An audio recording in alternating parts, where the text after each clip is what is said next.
ಆತ್ಮೀಯ ವೀಕ್ಷಕರೇ, ನಾಡಿನ ಸಮಸ್ತ ವೀಕ್ಷಕರಿಗೆ ಜನತೆಗೆ ಸ್ವಾತಂತ್ರ್ಯೋತ್ಸವ ಅಮೃತ ಮಹೋತ್ಸವದ ಶುಭಾಶಯಗಳು. ಪ್ರಿಯ ವೀಕ್ಷಕರೇ, ಇಂದು ಸ್ವಾತಂತ್ರ್ಯೋತ್ಸವ ವಿಶೇಷವಾಗಿ ಏನು ಅಂತಂದರೆ ಇದು ಸ್ವಾತಂತ್ರ್ಯೋತ್ಸವದ ಅಮೃತ ಮಹೋತ್ಸವ.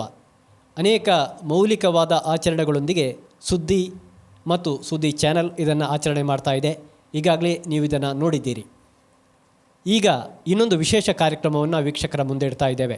ಈ ಸ್ವಾತಂತ್ರ್ಯೋತ್ಸವದ ಒಂದು ಶುಭ ಹೊತ್ತಿನಲ್ಲಿ ಪದವಿ ಮತ್ತು ಸ್ನಾತಕೋತ್ತರ ಪದವಿ ವಿದ್ಯಾರ್ಥಿಗಳಿಗಾಗಿ ನಾವು ಚರ್ಚಾ ಸ್ಪರ್ಧೆಯನ್ನು ಏರ್ಪಡಿಸಿದ್ದೇವೆ.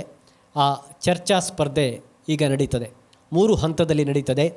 ಆರಂಭದಲ್ಲಿ 2 ತಂಡಗಳು ಭಾಗವಹಿಸ್ತವೆ. ಆ ಬಳಿಕ 2 ತಂಡಗಳು ಭಾಗವಹಿಸ್ತದೆ. ಇದರಲ್ಲಿ ವಿಜೇತರಾದವರು ಕೊನೆಯ ಸುತ್ತಿನಲ್ಲಿ ಅವಕಾಶವನ್ನು ಪಡೀತಾರೆ. ಹಾಗಾದರೆ ಈ ಚರ್ಚಾ ಸ್ಪರ್ಧೆಗೆ ತಾವು ಕೂಡ ತಮ್ಮನ್ನು ಕೂಡ ಹೃತ್ಪೂರ್ವಕವಾಗಿ ಸ್ವಾಗತಿಸ್ತಾ ಈ ಚರ್ಚಾ ಸ್ಪರ್ಧೆಯನ್ನು ಆರಂಭಿಸ್ತಾ ಇದ್ದೇವೆ. ಬಂದಿರುವ 2 ತಂಡಗಳು ತಮ್ಮ ಪರಿಚಯವನ್ನು ಮಾಡಿಕೊಡಬೇಕು ಅಂತ ವಿನಂತಿಸ್ತಾ ಇದ್ದಾರೆ. ನನ್ನ ಹೆಸರು ಚೈತನ್ಯಕ್ಕೆ, first BA, Nehru memorial college, Kurunjibag, Sullia. ನನ್ನ ಹೆಸರು Vaishali DV, first BA, Nehru memorial college, Sullia. ನನ್ನ ಹೆಸರು ಕೀರ್ತನ್ ಶೆಟ್ಟಿ, ಸರಕಾರಿ ಪ್ರಥಮ ದರ್ಜೆ ಕಾಲೇಜು, ಸುಳ್ಯ, ಸೆಕೆಂಡ್ BA. ನನ್ನ ಹೆಸರು ಸಾಯಿಶ್ರುತಿ ಪಿಲಿಕಜೆ ಅಂತ. ನಾನು ಸೆಕೆಂಡ್ BCom ಓದ್ತಾ ಇದ್ದೀನಿ, GFGC ಕೊಡಿಯಾಲ್ ಬೈಲು, ಸುಳ್ಯ. ಇಲ್ಲಿ ಪರಿಚಯ ಮಾಡಿಕೊಂಡ್ರಲ್ಲ, ಇದೀಗ ಪ್ರಥಮ ಸುತ್ತಿನಲ್ಲಿ ಈ ಸ್ಪರ್ಧೆಗಿರುವಂಥ ವಿಚಾರ ಇವತ್ತು ಎಲ್ಲ ವಲಯಗಳಲ್ಲಿ ಚರ್ಚಿಸಲ್ಪಡ್ತಿರುವಂಥ ಒಂದು ವಿಚಾರ. ಇಂಧನ ಬೆಲೆ ಅನಿವಾರ್ಯವೇ ಎನ್ನುವುದು ಇವತ್ತು ನಮ್ಮ ಮುಂದೆ ಇರುವಂಥ ಒಂದು ಹಾಟ್ ಸಬ್ಜೆಕ್ಟ್ ಕೂಡ. ಹಾಗಾದರೆ ಇದಕ್ಕೆ ಪರ ಮತ್ತು ವಿರೋಧ 2 ಆಯಾಮಗಳನ್ನು ನಮ್ಮ ಸ್ಪರ್ಧಿಗಳು ಇವತ್ತು ಪ್ರಸ್ತುತಪಡಿಸ್ತಾರೆ. ಅದರ ವಿಷಯದ ಆಧಾರದಲ್ಲಿ ಅವರ ಪ್ರಸ್ತಾವನೆ, ಮಂಡನೆ, ಅದೇ ರೀತಿಯಲ್ಲಿ ಪ್ರಶ್ನೋತ್ತರ, ಉಪಸಂಹಾರ, ಹೀಗೆ ಬೇರೆ ಬೇರೆ ವಿಧದಲ್ಲಿ ಅವರೇನು ಮಂಡನೆ ಮಾಡ್ತಾರೆ, ಅದರಲ್ಲಿ ಅವರ ಮಾತಿನ ಹಿಡಿತ, ಚರ್ಚಾ ಶೈಲಿ, ಮಾತಿನ ವರಸೆ, ಭಾಷಾ ಶುದ್ಧತೆ, ಹೀಗೆ ಎಲ್ಲ ವಿಚಾರಗಳಲ್ಲೂ ಕೂಡ ಗಣನೆಗೆ ತೆಗೆದುಕೊಂಡು ನಿರ್ಣಾಯಕರು ಅಂಕವನ್ನು ನೀಡ್ತಾರೆ. ಹಾಗಾದರೆ ಈ ಚರ್ಚೆಯನ್ನು ಆರಂಭಿಸ್ತಾ ಇದ್ದೇವೆ. ಆರಂಭದಲ್ಲಿ ಸುಳ್ಯ ಸರ್ಕಾರಿ ಪ್ರಥಮ ದರ್ಜೆ ಕಾಲೇಜಿನ ವಿದ್ಯಾರ್ಥಿಗಳ ತಂಡ ಇದನ್ನು ಆರಂಭಿಸಬೇಕು ಅಂತ ವಿನಂತಿಸ್ತಾ ಇದ್ದಾರೆ. ಮೊದಲನೇದಾಗಿ ನಮಗೆ ಸಿಕ್ಕಿರುವಂಥ ವಿಷಯ, ಇಂಧನ ಬೆಲೆ ಏರಿಕೆ ಅನಿವಾರ್ಯವೇ? ನನ್ನ ಪ್ರಕಾರ ಹೌದು, ಅನಿವಾರ್ಯ. ಯಾಕೆ ಅಂತ ಹೇಳಿದರೆ, ನಮ್ಮ ಭಾರತ ವಿಶ್ವದಲ್ಲೇ 3ನೇ ಅತ್ಯಂತ ದೊಡ್ಡ ತೈಲ ಬಳಸುವಂತಹ ರಾಷ್ಟ್ರವಾಗಿದೆ. ಆದರೆ ಉತ್ಪಾದನೆಯಲ್ಲಿ ತುಂಬ ಹಿಂದೆ ಉಳಿದಿದೆ. ಅದಕ್ಕೆ ನಮಗೆ ಆಮದು ಮಾಡಿಕೊಳ್ಳುವಂಥದ್ದು ಬಹಳ ಅನಿವಾರ್ಯವಾಗಿದೆ. ಅದಕ್ಕಾಗಿ ನಾವು ಅಂತಾರಾಷ್ಟ್ರೀಯವಾಗಿ ನಾವು ಇದನ್ನು ಆಮದು ಮಾಡ್ಕೊಳ್ತಾ ಇದ್ದೀವಿ. ಆಮದು ಮಾಡ್ಕೊಳ್ಬೇಕಾದ್ರೆ ಅವರು ಹೇಳಿದ ಬೆಲೆಗೆ ನಾವು ಕೊಡಲೇಬೇಕು. ಆದರೆ ಅವರ ಬೆಲೆ ನಮ್ಮ ಅನಿರೀಕ್ಷಿತ ಮಟ್ಟದಲ್ಲಿ ಹೆಚ್ಚಿಗೆ ಆಗ್ತಾ ಇದೆ. ಯಾಕೆ ಹೀಗೆ ಆಗ್ತಾ ಇದೆ? ಅವರಿಗೂ ಕೂಡ ಸಮಸ್ಯೆಗಳಿವೆ, ಅಲ್ಲೂ ಉತ್ಪಾದನೆಗಳು ಆಗ್ತಾ ಇಲ್ಲ. ಅದರಿಂದಾಗಿ ಈ ಥರ ಸಮಸ್ಯೆಗಳು ಕಾಡ್ತಾ ಇದೆ. ಹಾಗಾಗಿ ಅಲ್ಲಿ ಡಾಲರ್ನ ಬೆಲೆ ಕೂಡ ಅದೇ ರೀತಿ ಏರಿಕೆ ಆಗ್ತಾ ಇದೆ. ಡಾಲರ್ನ ಮೌಲ್ಯವು ಹೆಚ್ಚಾಗ್ತಾ ಇದೆ. ಆದರೆ ನಮ್ಮ ರುಪೀಸ್ನ ಒಂದು ಮೌಲ್ಯ ಕೂಡ ಕುಸಿತಾ ಇದೆ. ಇದರಿಂದಾಗಿ ಅವರು ಹೇಳಿದಂತಹ ನಮಗೆ ಸಿಕ್ಕಿರುವಂಥ ವಿಷಯ ಇಂಧನ ಬೆಲೆ ಏರಿಕೆ ಅನಿವಾರ್ಯವಲ್ಲ ಅಂತ ಹೇಳಿ. ಯಾಕಂತ ಹೇಳಿದ್ರೆ ಈ ಕೊರೋನಾ ಸಂದರ್ಭದಲ್ಲಿ ಜನರಿಗೆ ಉದ್ಯೋಗ ಕೂಡ ಇಲ್ಲ, ಆದಾಯ ಕೂಡ ಇಲ್ಲ. ಇಂತಹ ಸಂದರ್ಭದಲ್ಲಿ ಇಂಧನ ಬೆಲೆ ಏರಿಕೆ ಮಾಡಿದರೆ ಜನರಿಗೆ ನಿಜವಾಗ್ಲೂ ಅದು ಕಷ್ಟ ಅಂತ ಅನ್ಬೋದು. ಮತ್ತೊಂದು ಹೇಳಿದ್ರು, ಅಂತಾರಾಷ್ಟ್ರೀಯ ಮಾರುಕಟ್ಟೆಯಲ್ಲಿ ಇಂಧನ ಬೆಲೆ ಏರಿಕೆ ಆಗಿಲ್ಲ. ನಾವು ಇಂಧನ ಬೆಲೆ ಏರಿಕೆ ಆಗಿಲ್ಲ, ಇಲ್ಲಿ ಮಾತ್ರ ನಮಗೆ ಬೆಲೆ ಜಾಸ್ತಿ ಮಾಡ್ತಾ ಇದ್ದಾರೆ. ಯಾಕಂತ ಹೇಳಿದ್ರೆ GDP ಹೈ ಆಗಬೇಕು ಅಂತೇಳಿ.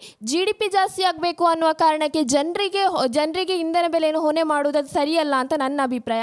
ಮತ್ತೊಂದೇನು ಅಂತ ಹೇಳಿದ್ರೆ, ಇದರಲ್ಲಿ ಪ್ರೈವೇಟ್ ಸೆಕ್ಟರ್ನವರು ತುಂಬಾ ಲಾಸ್ ಅನುಭವಿಸಬೇಕಾಗ್ತದೆ. ಯಾಕಂತ ಹೇಳಿದ್ರೆ, ಫಾರ್ ಎಕ್ಸಾಂಪಲ್ ಈಗ ವ್ಯಾನಿಗೆ ಒಂದು 10 ರೂಪಾಯಿ ಟಿಕೆಟ್ ಕೊಟ್ಟು ಅವರು 10 ರೂಪಾಯಿ ಟಿಕೆಟ್ ಕೊಡಲಿಕ್ಕೆ ಅವ್ರು ರೆಡಿ ಇರುವುದಿಲ್ಲ. ಇಂಧನ ಬೆಲೆ ಜಾಸ್ತಿ ಆದ್ರಿಂದ ಅವ್ರು ಏನು ಮಾಡ್ತಾರೆ, ಅದನ್ನು ಡೈರೆಕ್ಟಾಗಿ ಪಬ್ಲಿಕ್ ಮೇಲೆ ತಗೊಳ್ತಾರೆ, ಪಬ್ಲಿಕ್ಕಿಗೆ ಹೊರೆಯನ್ನು ಹಾಕ್ತಾರೆ. ಆದರೆ ಪಬ್ಲಿಕ್ ಈಗಾಗಲೇ ಸಂಕಷ್ಟದಲ್ಲಿದೆ. ಉದ್ಯೋಗವನ್ನು ಕಳ್ಕೊಂಡಂಥ ಜನರು ಎಷ್ಟೋ ಜನ ಮನೆಯಲ್ಲಿದ್ದಾರೆ. ಹೀಗಾಗಿರುವಾಗ ಇಂಧನ ಬೆಲೆಯನ್ನು ಏರಿಸ್ತಾ ಹೋದರೆ ಅದು ಜನರ ಮೇಲೆ ನೇರವಾಗಿ ಪರಿಣಾಮವನ್ನು ಬೀರ್ತದೆ ಅಂತ ಹೇಳ್ಬೋದು. ಸರಿ, ಪ್ರಸ್ತಾವನೆಯ ಸಮಯ ಮುಗಿದಿದೆ. 2ನೇ ಹಂತದಲ್ಲಿ ನೀವೇನು ಪ್ರಸ್ತಾವನೆಯನ್ನು ಮಾಡಿದ್ದೀರಿ. ಅದಕ್ಕೆ ವಿಚಾರವಾಗಿ ಇನ್ನಷ್ಟು ವಿಚಾರಗಳನ್ನು ಮಂಡಿಸಲಿಕ್ಕೆ ಅವಕಾಶ ಇದೆ. 2 ರಿಂದ 3 ನಿಮಿಷ ಇದನ್ನು ನೀವು ಬಳಸಿಕೊಳ್ಬೋದು. ಪ್ರತ್ಯಕ್ಷವಾಗಿ ಕಂಡ್ರು ಪ್ರಮಾಣಿಸಿ ನೋಡು ಅಂತ ಹೇಳ್ತಾರೆ. ಇವಾಗ ಅವರಿಗೆ ಕಾಣಿಸ್ಬೋದು ಯಾವುದೋ ಒಂದು ಬೆಲೆ ಏರಿಕೆ ಆಗ್ತಾ ಇಲ್ಲ ಅಂತ. ನಿಜವಾಗಿ ನಮ್ಮ ಅಂತಾರಾಷ್ಟ್ರೀಯ ಮಟ್ಟದಲ್ಲಿ ನಿಜವಾಗಿಯೂ ಬೆಲೆ ಏರಿಕೆ ಆಗ್ತಾ ಇದೆ.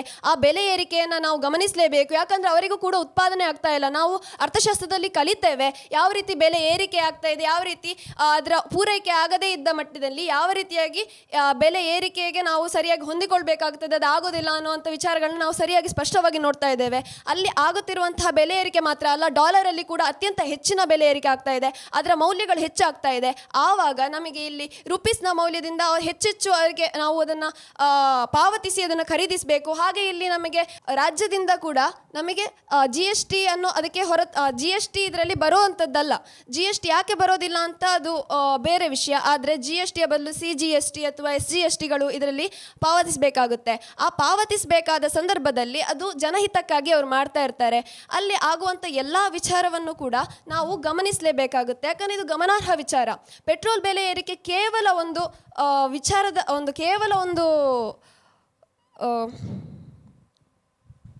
ಪೆಟ್ರೋಲ್ ಬೆಲೆ ಈಗ ನಿಜವಾಗಿ ಏರಿಕೆ ಆಗ್ತಾ ಇದೆ ಅಂತ ನಾವು ಮಾತಾಡ್ತಾ ಇದ್ದೇವೆ. ಆದರೆ ನಿಜವಾಗಿ ಅದು ಪೆಟ್ರೋಲ್ ಬೆಲೆ ಏರಿಕೆ ಆಗಲಿಲ್ಲ. ಯಾಕಂತೇಳಿದರೆ 2002ರಲ್ಲಿ ನಮ್ಮ ದೇಶದಲ್ಲಿ ಕರೆನ್ಸಿ ಮೌಲ್ಯ ಅಂದರೆ ಹಣಕ್ಕೆ ಬೇಡಿಕೆ ಹೆಚ್ಚಿತ್ತು, ಅಂದರೆ ಹಣದ ಮೌಲ್ಯ ಹೆಚ್ಚಿತ್ತು. ಅಂದರೆ 2002ರಲ್ಲಿ ಪೆಟ್ರೋಲ್ ಬೆಲೆ ಇದ್ದದ್ದು 30 ರೂಪಾಯಿ. ಅದೇ 30 ರೂಪಾಯಿಯನ್ನು ನಾವೀಗ 2021ರಲ್ಲಿ ಕಂಪೇರ್ ಮಾಡಿದರೆ ಆ 30 ರೂಪಾಯಿಯ ಮೌಲ್ಯ ಈಗ ಎಷ್ಟುಂಟು ಅಂತೇಳಿದರೆ 110 ರೂಪಾಯಿ ಮೌಲ್ಯ ಬರ್ತದೆ. ಆಗಿರುವಾಗ ಈಗ ಪೆಟ್ರೋಲ್ ಬೆಲೆ ಇರೋದು 108 ರೂಪಾಯಿ. ಹಾಗಿರುವಾಗ ಪೆಟ್ರೋಲ್ ಬೆಲೆ ನಿಜವಾಗಿ ನೋಡಿದರೆ ನಾವು ಹೆಚ್ಚಿಗೆ ಆಗಲಿಲ್ಲ. ಪೆಟ್ರೋಲ್ ಬೆಲೆ ಪಾಕಿಸ್ತಾನದಲ್ಲಿ ಪೆಟ್ರೋಲ್ ಬೆಲೆ ಎಷ್ಟುಂಟು ಅಂತೇಳಿದರೆ 108 ರೂಪಾಯಿ ಉಂಟು. ನಮ್ಮ ದೇಶದಲ್ಲಿ ಕಡಿಮೆ ಉಂಟು ಆ ಲೆಕ್ಕದಲ್ಲಿ ಪೆಟ್ರೋಲ್ ಬೆಲೆ ನಿಜವಾಗಿ ಹೇಳಬೇಕಿದ್ರೆ.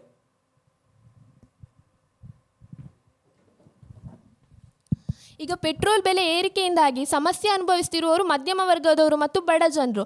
ಯಾಕಂತ ಹೇಳಿದ್ರೆ ಅವರಿಗೆ ಪೆಟ್ರೋಲ್ ಬೆಲೆ ಏರಿಕೆಯನ್ನು ಅರಗಿಸ್ಕೊಳ್ಳಿಕ್ಕೆ ಸಾಧ್ಯವಾಗ್ತಾ ಇಲ್ಲ.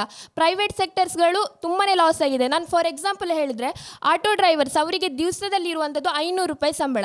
ಅದರಲ್ಲಿ ಅವರು 200 ರೂಪಾಯಿ ಪೆಟ್ರೋಲಿಗೆ ಅಂತ ಕೊಟ್ಟರೆ ಮತ್ತೆ ಉಳಿಯುವಂಥದ್ದು 300 ರೂಪಾಯಿ. 300 ರೂಪಾಯಲ್ಲಿ ಜೀವನ ಸಾಗಿಸಲಿಕ್ಕೆ ಖಂಡಿತವಾಗ್ಲೂ ಸಾಧ್ಯ ಇಲ್ಲ.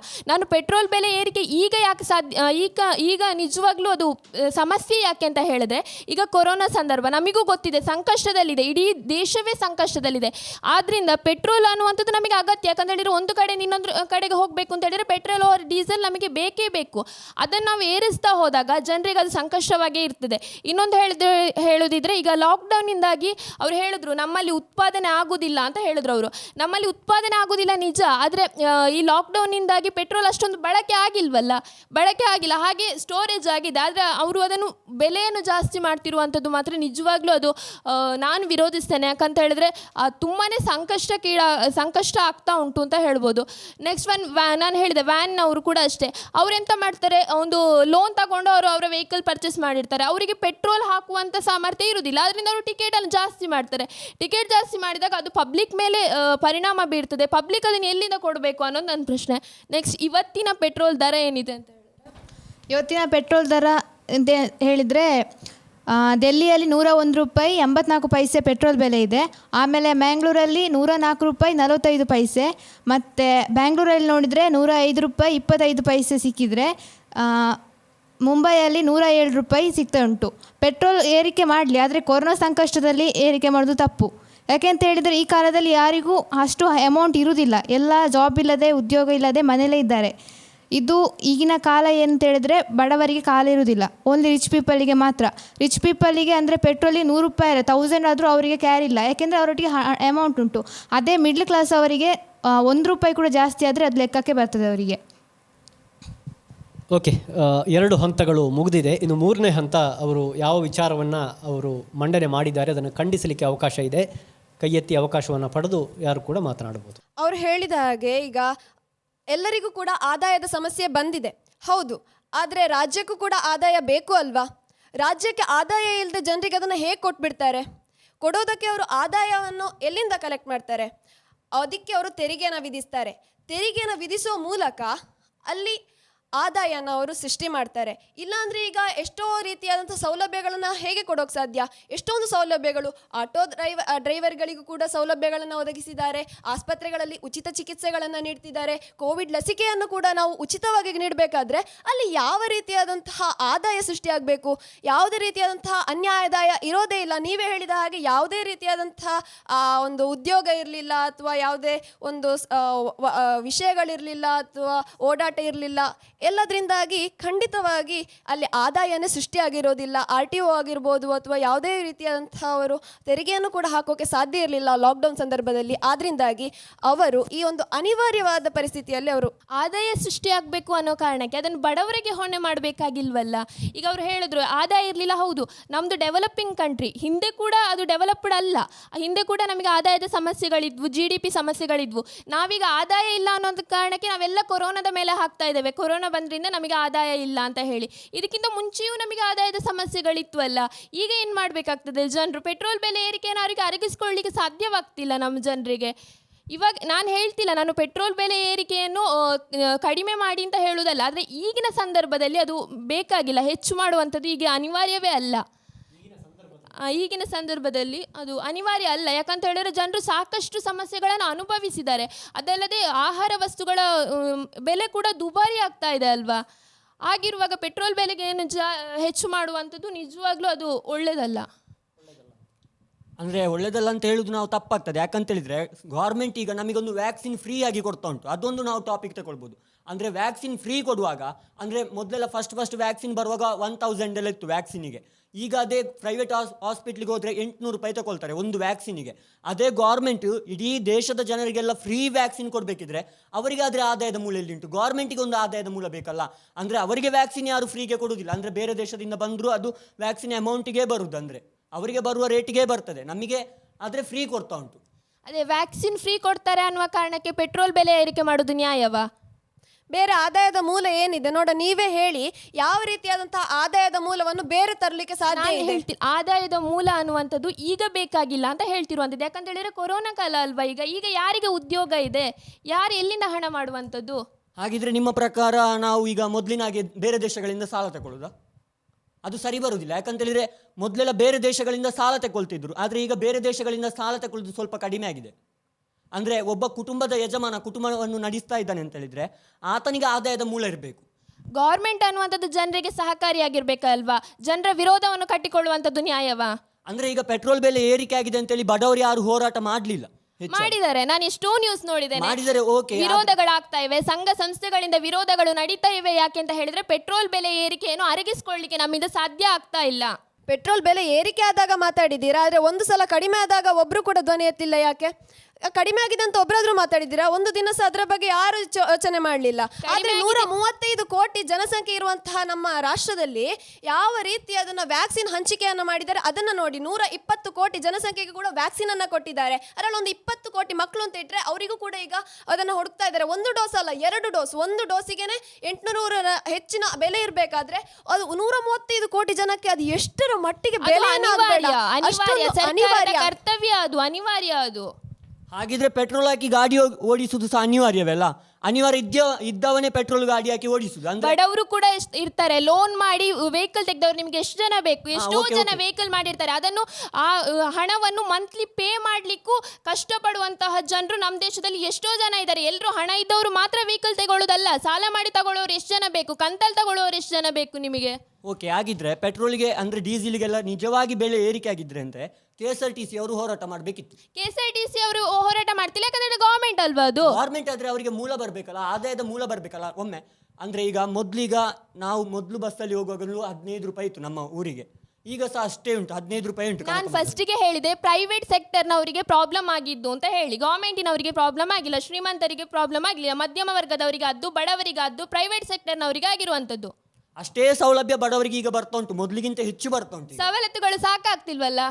ಸವಲತ್ತುಗಳು ಇನ್ನೂ ಬರ್ತದೆ, ಅಂದ್ರೆ ಡೆವಲಪ್ಮೆಂಟ್ ಆಗ್ತಾ ಉಂಟು ಅಷ್ಟೇ ಈಗ. ಅಂದ್ರೆ ಮೊದಲಿಗಿಂತ ಈಗ ಎಷ್ಟೋ ಡೆವಲಪ್ಮೆಂಟ್. ಅದೇ ಈಗ ಡೆವಲಪ್ಮೆಂಟ್ ಜಾಸ್ತಿ ಆಗ್ತಿದೆ ಅನ್ನುವ ಕಾರಣಕ್ಕೆ ಪೆಟ್ರೋಲ್ ಬೆಲೆ ಏರಿಕೆ ಮಾಡಿದ್ರೆ ಇದು ಪೆಟ್ರೋಲ್ ಬೆಲೆ ಏರಿಕೆ ಅನ್ನುವಂಥದ್ದು ಬಡವರಿಗೆ ಕಷ್ಟ ಆಗ್ತಿದೆಯಲ್ಲ. ಬಡವರಿಗೆ ಕಷ್ಟ ಆಗ್ತಾ ಇದೆ ಅಂತ ಒಂದೇ ಪಾಯಿಂಟ್ ಅನ್ನು ಹಿಡ್ಕೊಂಡು ನೀವು ಹೇಳ್ತಾ ಇದ್ದೀರಾ. ಆದ್ರೆ ಬಡವರಿಗೆ ಅಲ್ಲಿ ಕೊಟ್ಟಂತ ಸೌಲಭ್ಯನ ಒಬ್ರು ಧ್ವನಿ ಎತ್ತಾ ಇಲ್ಲ. ಯಾಕೆ? ಎಷ್ಟೊಂದು ಸೌಲಭ್ಯಗಳಿದೆ ನಿಮಗೋಸ್ಕರ. ಅದು ಕೃಷಿ ಸೌಲಭ್ಯ ಆಗಿರ್ಬೋದು, ಅದು ಕೂಡ ಪ್ರತಿಯೊಬ್ಬರ ಖಾತೆಗೂ ಕೂಡ ನೇರವಾಗಿ ಅದನ್ನ ಜಮಾ ಮಾಡ್ತಿದ್ದಾರೆ. ಒಂದು ಕಾಲದಲ್ಲಿ ಮಾತಿತ್ತು, ಆ 100 ರೂಪಾಯಿ ಎಲ್ಲಾದ್ರೂ ಸ್ಯಾಂಕ್ಷನ್ ಆದ್ರೆ ಅದರಲ್ಲಿ 10 ರೂಪಾಯಿ ಮಾತ್ರ ಜನರ ಅಕೌಂಟಿಗೆ ಬರ್ತದೆ ಅಂತ. ಆದ್ರೆ ಈಗ 100 ರೂಪಾಯಿಗೆ 100 ರೂಪಾಯಿ ಕೂಡ ರೀಚ್ ಆಗ್ತಾ ಉಂಟು.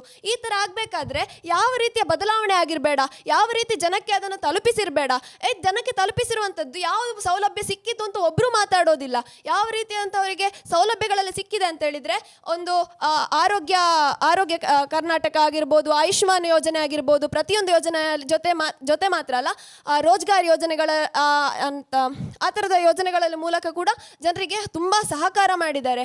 ಅದರಿಂದಾಗಿ ಎಷ್ಟೋ ಬಡವರು ಕೂಡ ನೆಮ್ಮದಿಯಿಂದ ಜೀವನ ನಡೆಸ್ತಿದ್ದಾರೆ. ಆದ್ರೆ ಪೆಟ್ರೋಲ್ ಬೆಲೆ ಏರಿಕೆ ಮಾತ್ರ ನೀವು ಮಾತಾಡ್ತಾ ಇದ್ದೀರಾ. ನಾವು ಬೇರೆ ಯೋಜನೆಗಳು ಕೊಟ್ಟಿಲ್ಲ ಅಂತ ಹೇಳ್ತಿಲ್ಲ, ಆದ್ರೆ ಈ ಸಂದರ್ಭದಲ್ಲಿ ಇಂಧನ ಬೆಲೆ ಏರಿಕೆ ಅನ್ನುವಂಥದ್ದು ಅನಿವಾರ್ಯ ಆಗಿರ್ಲಿಲ್ಲ ಅಂತ ಹೇಳ್ತಿರೋದು. ಬೇರೆ ಅನಿವಾರ್ಯವೇ. ಅನಿವಾರ್ಯ ಯಾಕೆ ಅಂತ ಹೇಳಿದ್ರೆ, ಇದು ಸರ್ಕಾರದ ಬಗ್ಗೆ ನಾವು ಹಿತಚಿಂತನೆ ಮಾಡ್ಲೇಬೇಕು. ಈಗ ಜನರ ಬಗ್ಗೆ ಹಿತಚಿಂತನೆ ಬೇಕಾಗಿಲ್ವಾ? ಜನರ ಬಗ್ಗೆ ಒಂದ್ ನಿಮಿಷ ನಾನು ಹೇಳ್ತೇನೆ. ನಾನು ಹೆಸರು ಹೇಳಲಿಕ್ಕೆ ಇಷ್ಟಪಡೋದಿಲ್ಲ. ಗವರ್ಮೆಂಟ್ ಹೇಳಿದೆ 65ರಿಂದ ಹೆಚ್ಚು ನಾವು ಪೆಟ್ರೋಲ್ ಮಾಡೋದಿಲ್ಲ ಅಂತ ಹೇಳಿ ಈಗಿನ ಸರ್ಕಾರ ಹೇಳಿತ್ತು ಮುಂದಿನ ಭಾಷಣಗಳಲ್ಲಿ ಅಥವಾ ಇಂದಿನ ಪೇಪರಲ್ಲಿ ನಾನು ಓದಿದಂತ ವಿಚಾರ. ಆದ್ರೆ ಈಗ ಏನ್ ಮಾಡ್ತಾ ಇದೆ, 100ರ ಗಡಿ ದಾಟಿದೆ ಅಲ್ವಾ ಪೆಟ್ರೋಲ್. ಆ ಒಂದು ಮಾತನ್ನು ನಂಬಿ ವೋಟ್ ಹಾಕಿದಂತ ಎಷ್ಟೋ ಜನರಿದ್ದಾರಲ್ವಾ. ಓಕೆ, ಚರ್ಚೆಯ 3ನೇ ಹಂತವನ್ನು ನಾವು ಮುಗಿಸಿದ್ದೇವೆ. ಇನ್ನು 4ನೇ ಹಂತ, ನಮ್ಮ ಕೆಲವು ಪ್ರಶ್ನೆಗಳಿರ್ಬೋದು ಎರಡು ತಂಡಗಳಿಗೂ. ನಮ್ಮ ಜಡ್ಜಸ್ ಏನಾದರೂ ಇದ್ದರೆ ಕೇಳ್ಬೋದು. ನನ್ನ ಪ್ರಶ್ನೆ ನಿಮಗೆ, ಈಗ ಕೊನೆಯ ಬಾರಿ ಅವರು ಎತ್ತಿದ್ರಲ್ಲ, ಈಗ 60 ರೂಪಾಯಿಗಿಂತ ಜಾಸ್ತಿ ಪೆಟ್ರೋಲ್ ಮಾಡುವ, 60 ಅಲ್ಲ 30 ರೂಪಾಯಿಗಿಂತ ಕಡಿಮೆಗೆ ಪೆಟ್ರೋಲ್ ಬರ್ತದೆ ಅಂತ ಕೂಡ ಚುನಾವಣೆಯಲ್ಲಿ ಸರ್ಕಾರಗಳ ಬಗ್ಗೆ ಹೇಳ್ತಾ ಇಲ್ಲ, ಯಾವುದೇ ಸರ್ಕಾರ ಇರ್ಬೋದು. ಆ ರೀತಿ ಅವರು ಭರವಸೆಯನ್ನು ಕೊಡುವಾಗ ಅವರಿಗೆ ಈ ಯೋಚನೆಗಳು ಇರೋದಿಲ್ವಾ ಅಂತ. ಆಗ ಕೊರೋನಾ ಬರ್ತದಂತ ಯಾರಿಗೆ ಯೋಚನೆ ಇರಲಿಲ್ಲ ಸರ್. ನಮ್ಮ ಪ್ರಶ್ನೆ, ಕೊರೋನಾ ಕಾಲದಲ್ಲಿ ನೀವು ಕಡಿಮೆ ಮಾಡಿದ್ದೀರಿ, ಜಾಸ್ತಿ ಮಾಡಿದ್ದೀರಿ ಅಂತ ಅಲ್ಲವೇ ಅಲ್ಲ, ಈ ಸಂದರ್ಭದಲ್ಲಿ ಅಂದರೆ ಒಟ್ಟು, ಯಾಕಂದರೆ ಯಾವುದೇ ಸರ್ಕಾರಗಳು ಕೂಡ ಜಾಸ್ತಿ ಮಾಡ್ತಾ ಇದೆ, ಸರ್ಕಾರಗಳು ಅಂತಲ್ಲ, ಒಟ್ಟು ಜನರ ಮೇಲೆ ಹೊರೆ ಆಗ್ತಾ ಇದೆಯಲ್ಲ ಅಂತ. ಅಂದರೆ ಸರ್, ಈಗ ಮೊದಲು ಅಂದರೆ ಕೆಲವರೆಲ್ಲ ರಾಜಕಾರಣಿಗಳು ಬಂದಿರ್ಬೋದು, ಅವರು ಸಹ ಆಶ್ವಾಸನೆ ಕೊಟ್ಟಿದ್ದಾರೆ. ಆದರೆ ನಾವೀಗ ಮಾತಾಡಿದಾಗೆ ಅಂದರೆ ಒಬ್ಬರನ್ನು ನಡೆಸಿಕೊಳ್ಳಲಿಕ್ಕೆ ತುಂಬ ಕಷ್ಟ ಉಂಟು. ಸರಿ, ಅಂದರೆ ನಮ್ಮ ಒಂದು ಕುಟುಂಬದಲ್ಲಿ ನಾನೀಗ ನಾಳೆ ನನ್ನ ತಂದೆ ಹೇಳ್ಬೋದು, ನೀನು 10th ಅಲ್ಲಿ ಪಾಸ್ ಆದರೆ ನಿಂಗೆ ಒಂದು ಮೊಬೈಲ್ ತೆಗೆದು ಕೊಡ್ತಾನೆ ಅಂತ. ಆದರೆ ಅವರಿಗೆ ಅವರ ಕೆಲಸದ ಮೇಲೆ ಡಿಪೆಂಡ್, ಅಂದರೆ ಅವರಿಗೆ ಆದಾಯದ ಮೂಲದ ಮೇಲೆ ಡಿಪೆಂಡ್. ನಾನು 10th ಪಾಸ್ ಆಗುವಾಗ ಅವರಿಗೆ ಆದಾಯದ ಮೂಲ ಕಡಿಮೆ ಬಂತು, ಸರಿ, ಅವರಿಗೆ ತೆಗೆದುಕೊಡ್ಲಿಕ್ಕೆ ಕಷ್ಟ ಉಂಟು. ಸರಿ, ನೆಕ್ಸ್ಟ್ ಅಂದರೆ ಅವರಿಗೆ ಡೆವಲಪ್ಮೆಂಟ್ ಆಗ್ತಾ ಹೋದಾಗೆ ಅವ್ರು ನಂಗೆ ತೆಗೆದುಕೊಡ್ಲಿಕ್ಕೆ ಚಾನ್ಸ್ ಉಂಟು. ಸರಿ, ಆದರೆ ನಿಮ್ಮ ಕುಟುಂಬದವರು ಜನರಿಂದ ಓಟು ಪಡೆದು ಅಧಿಕಾರಕ್ಕೆ ಬಂದಿರೋದಿಲ್ಲ. ಕುಟುಂಬದವರು ಅಂದರೆ ಈಗ ಜನರಿಂದ ಓಟು ಪಡೆದ್ರು ಓಕೆ ಸರ್, ಅಂದರೆ ಜನರಿಗೀಗ ಅಷ್ಟೇ ಸೌಲಭ್ಯವನ್ನು ಕೊಡ್ತಾ ಇದ್ದಾರೆ. ಅಂದರೆ ಗೌರ್ಮೆಂಟ್ ಅಷ್ಟೇ ಸೌಲಭ್ಯವನ್ನು ಕೊಡ್ತಾ ಉಂಟು. ಒಂದು ವ್ಯಾಕ್ಸಿನ್ನ ವಿಷಯದಲ್ಲೇ ನಾವು ತಗೊಳ್ಬೋದು, ವ್ಯಾಕ್ಸಿನ್ ವಿಷಯ ಬೇರೆ ಈಗ ತುಂಬ ವಿಷಯ. ಅಂದರೆ ನಾವು ಮೊದಲು ಹೇಗಿದ್ವಿ ಈಗ ಹೇಗಿದ್ವಿ ಅಂತ ಕಂಪೇರ್ ಮಾಡಿಕೊಂಡು ಹೋದರೆ ಮೊದಲಿಗಿಂತ ಎಷ್ಟೋ ನಮಗೆ ಡೆವಲಪ್ಮೆಂಟ್ ಆಗ್ತಾ ಉಂಟು ಈಗ. ನೀವು ವ್ಯಾಕ್ಸಿನ್ ಫ್ರೀ ಅಂತ ಹೇಳ್ತೀರಿ, ಪೆಟ್ರೋಲಲ್ಲಿ ದುಡ್ಡು ವಸೂಲು ಮಾಡ್ತೀರಿ. ಹಾಗಾದರೆ ವ್ಯಾಕ್ಸಿನ್ ಫ್ರೀ ಹೇಗೆ ಆಗುತ್ತೆ ಅಂತ. ಒಬ್ಬ ಗಾಡಿ ಓಡಿಸುವ ಕೂಡ ಅಥವಾ ಓಡಿಸುವ ಕೂಡ ಅವ ಪೆಟ್ರೋಲ್ಗೆ ದುಡ್ಡನ್ನು ಕೊಟ್ಟಿರ್ತಾನೆ, ಹಾಗಾಗಿ ಉಳಿದವನಿಗೂ ಅವ ಫ್ರೀಯಾಗಿ ಅವನ ದುಡ್ಡಲ್ಲಿ ವ್ಯಾಕ್ಸಿನ್ ಕೊಟ್ಟಿದೆ ಅಂತ ಅರ್ಥವಾ, ಓಡಿಸದವನಿಗೂ ಕೂಡ? ಅದು ಪರೋಕ್ಷವಾಗಿ ಹೌದು ಸರ್, ಪರೋಕ್ಷವಾಗಿ ನಾವು ಕೂಡ ಒಂದು ರೀತಿಯಾಗಿ ಎಲ್ಲ ಜನಸೇವೆ ಮಾಡಿದಾಗೆ ಆಗ್ತದೆ. ನಮ್ಮ ಕಡೆಯಿಂದ ಒಂದು 10 ರೂಪಾಯಿ 20 ರೂಪಾಯಿ ಎಷ್ಟೋ ಒಂದು ಈಗ ಎಲ್ಲಿ ತೆರಿಗೆಯ ಮೂಲಕ ಹೋಗ್ತಾ ಇದೆಯಲ್ಲ ಸರ್, ಅದು ಅಷ್ಟು ಜನಕ್ಕೆ ತಲುಪ್ತಾ ಇದೆ ಅಂದರೆ ಅದು ಒಂದು ಜನಸೇವೆ ಅಲ್ವಾ ಸರ್. ಸರಿ, ಕೃಷಿ ಧಾರಣೆಗಳ ಎಲ್ಲ ಅಡಿಕೆಯ ಬೆಲೆ ಜಾಸ್ತಿ ಆಗ್ತಾ ಇದೆ, ನಮ್ಮ ಎಲ್ಲ ಬೆಳೆದ ಬೆಳೆಗಳ ಬೆಲೆ ಜಾಸ್ತಿ ಆಗ್ತಾ ಇದೆ. ಸಹಜವಾಗಿ ಪೆಟ್ರೋಲ್ ಬೆಲೆ ಕೂಡ ಜಾಸ್ತಿ ಆಗ್ತದಲ್ಲ, ಇಂಧನ ಬೆಲೆ ಜಾಸ್ತಿ, ಅದಕ್ಕೆ ಯಾಕೆ ನೀವು ಒಬ್ಬ ಬೆಳಿತೀರಿ? ಇಲ್ಲ ಸರ್, ಅದು ಅನಿವಾರ್ಯ ಅಲ್ಲ. ಯಾಕಂತ ಹೇಳಿದ್ರೆ ಈ ಸಂದರ್ಭಗಳಲ್ಲಿ ಅದು ಅನಿವಾರ್ಯ ಅಲ್ಲ, ಪೆಟ್ರೋಲ್ ಬೆಲೆ ಮಾಡಿಕೊಳ್ಬೋದು. ಆದ್ರೆ ಈಗ ನನ್ನ ಪ್ರಶ್ನೆ ಅರ್ಥ ಮಾಡಿಕೊಳ್ಳಿ, ಕೊರೋನಾ ಸಂದರ್ಭದಲ್ಲಿ ಜಾಸ್ತಿ ಮಾಡಿದ್ದಾರೆ ಎನ್ನುವುದು ಅಲ್ವೇ ಅಲ್ಲ ಅಂತ ಹೇಳಿದ್ರೆ ಅನಿವಾರ್ಯ ಆಗಿಲ್ಲ ಸರ್ ಪೆಟ್ರೋಲ್ ಬೆಲೆ. ಒಂದು ಯಾಕಂತ ಹೇಳಿದ್ರೆ ಸಂಕಷ್ಟದಲ್ಲಿದೆ ಅಲ್ವಾ ದೇಶ, ಆಗ ಇಂತಹ ಒಂದು ರೂಲ್ಸ್ ಸಂಕಷ್ಟದಲ್ಲಿದ್ದ ಕಾರಣವೇ ಆದಾಯ ಬೇಕು ಅಂತ. ಅದು ಬೇರೆ ಮೂಲಗಳಿಂದ ಪಡ್ಕೊಳ್ಬೋದಲ್ಲ, ಇನ್ನೂ ಒಂದು 2-3 ವರ್ಷ ಕಳೆದ ನಂತರ ಪಡ್ಕೊಳ್ಬೋದಲ್ಲ. ನಾವು ಅವ್ರು ಹೇಳಿದ್ರು ವ್ಯಾಕ್ಸಿನ್ ಕೊಟ್ಟಿದ್ದೇವೆ ಅಂತ, ಅದಕ್ಕೆ ನಾವು ಟ್ಯಾಕ್ಸ್ ಕೂಡ ಪೇ ಮಾಡಿದ್ದೇವೆ, ಪ್ರತಿಯೊಂದು ವಸ್ತುಗೂ GST ಬೀಳ್ತಾ ಇದೆ. ಅದರಿಂದ ವ್ಯಾಕ್ಸಿನ್ ನಮ್ಮ ಹಣದಿಂದಲೇ ಬರ್ತಾ ಇರುವಂಥದ್ದು. ಒಬ್ಬ ಜನಸಾಮಾನ್ಯನಿಗೆ ಯಾವ ಸರ್ಕಾರದ ನೀತಿಯಿಂದ ಅದು ಜಾಸ್ತಿ ಆಗಿದೋ ಕಡಿಮೆ ಆಗಿದೋ ಮುಖ್ಯ ಅಲ್ಲ, ಆತನಿಗೆ ಬೆಲೆ ಕಡಿಮೆ ಆಗುವ ಅಷ್ಟೇ. ನೀವು ಅಲ್ಲಿ ಜಾಸ್ತಿ ಇದೆ ಇಲ್ಲಿ ಜಾಸ್ತಿ ಇದೆ ಅಂತ ಅದು ಚುನಾವಣಾ ಪ್ರಣಾಳಿಕೆ ಅಥವಾ ಹೇಳಿಕೆಗಳು ಮಾತ್ರ ಆಗತ್ತಲ್ವಾ?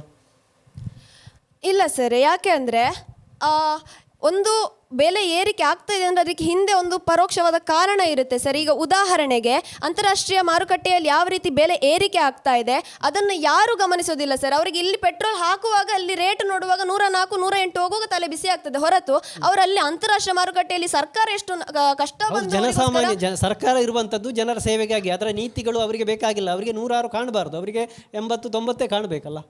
ಅದೇ ಸರ್, ಅದನ್ನು ನಾವು ಕಲೆಕ್ಟ್ ಮಾಡ್ತಾ ಇರೋದು ಆ ರೀತಿಯಲ್ಲಿ. ಅಂದರೆ ಇವಾಗ ಅಲ್ಲಿ ಅಂತಾರಾಷ್ಟ್ರೀಯ ಮಾರುಕಟ್ಟೆಯಿಂದ ಬರ್ತಾ ಇರುವಂತಹ ಒಂದು ಅಲ್ಲಿ ಮೊದಲಾಗ್ತಿದ್ರು ಒಂದು 2 ವರ್ಷಕ್ಕೆ ಹಿಂದೆ ಒಂದು ಅನುದಾನ ಇತ್ತು ಸರ್ ಪೆಟ್ರೋಲ್ಗೆ, ಆದರೆ ಅದು ಈಗ ಇಲ್ಲ. ಅದನ್ನು ಕೇಂದ್ರ ಸರ್ಕಾರ ನೇರವಾಗಿ ರಾಜ್ಯ ಸರ್ಕಾರಕ್ಕೆ ತಲುಪಿಸುವಾಗ ಒಂದು ಬಜೆಟ್ ಅಲ್ಲಿ ಒಂದು ಮಂಡನೆ ಆಗಿದೆ ಸರ್. ಅದು ಕೃಷಿ ಒಂದು ಸೆಸ್, ಒಂದು ಕೃಷಿ ಅಗ್ರಿಕಲ್ಚರಲ್ ಸೆಸ್ ಅಂತ ಒಂದು ಅನೌನ್ಸ್ಮೆಂಟ್ ಆಗಿದೆ ಸರ್. ಅದರಲ್ಲಿ ಅವರು ಪಾಲಾಗಿ ಕೊಡ್ತಾ ಇದ್ದಾರೆ.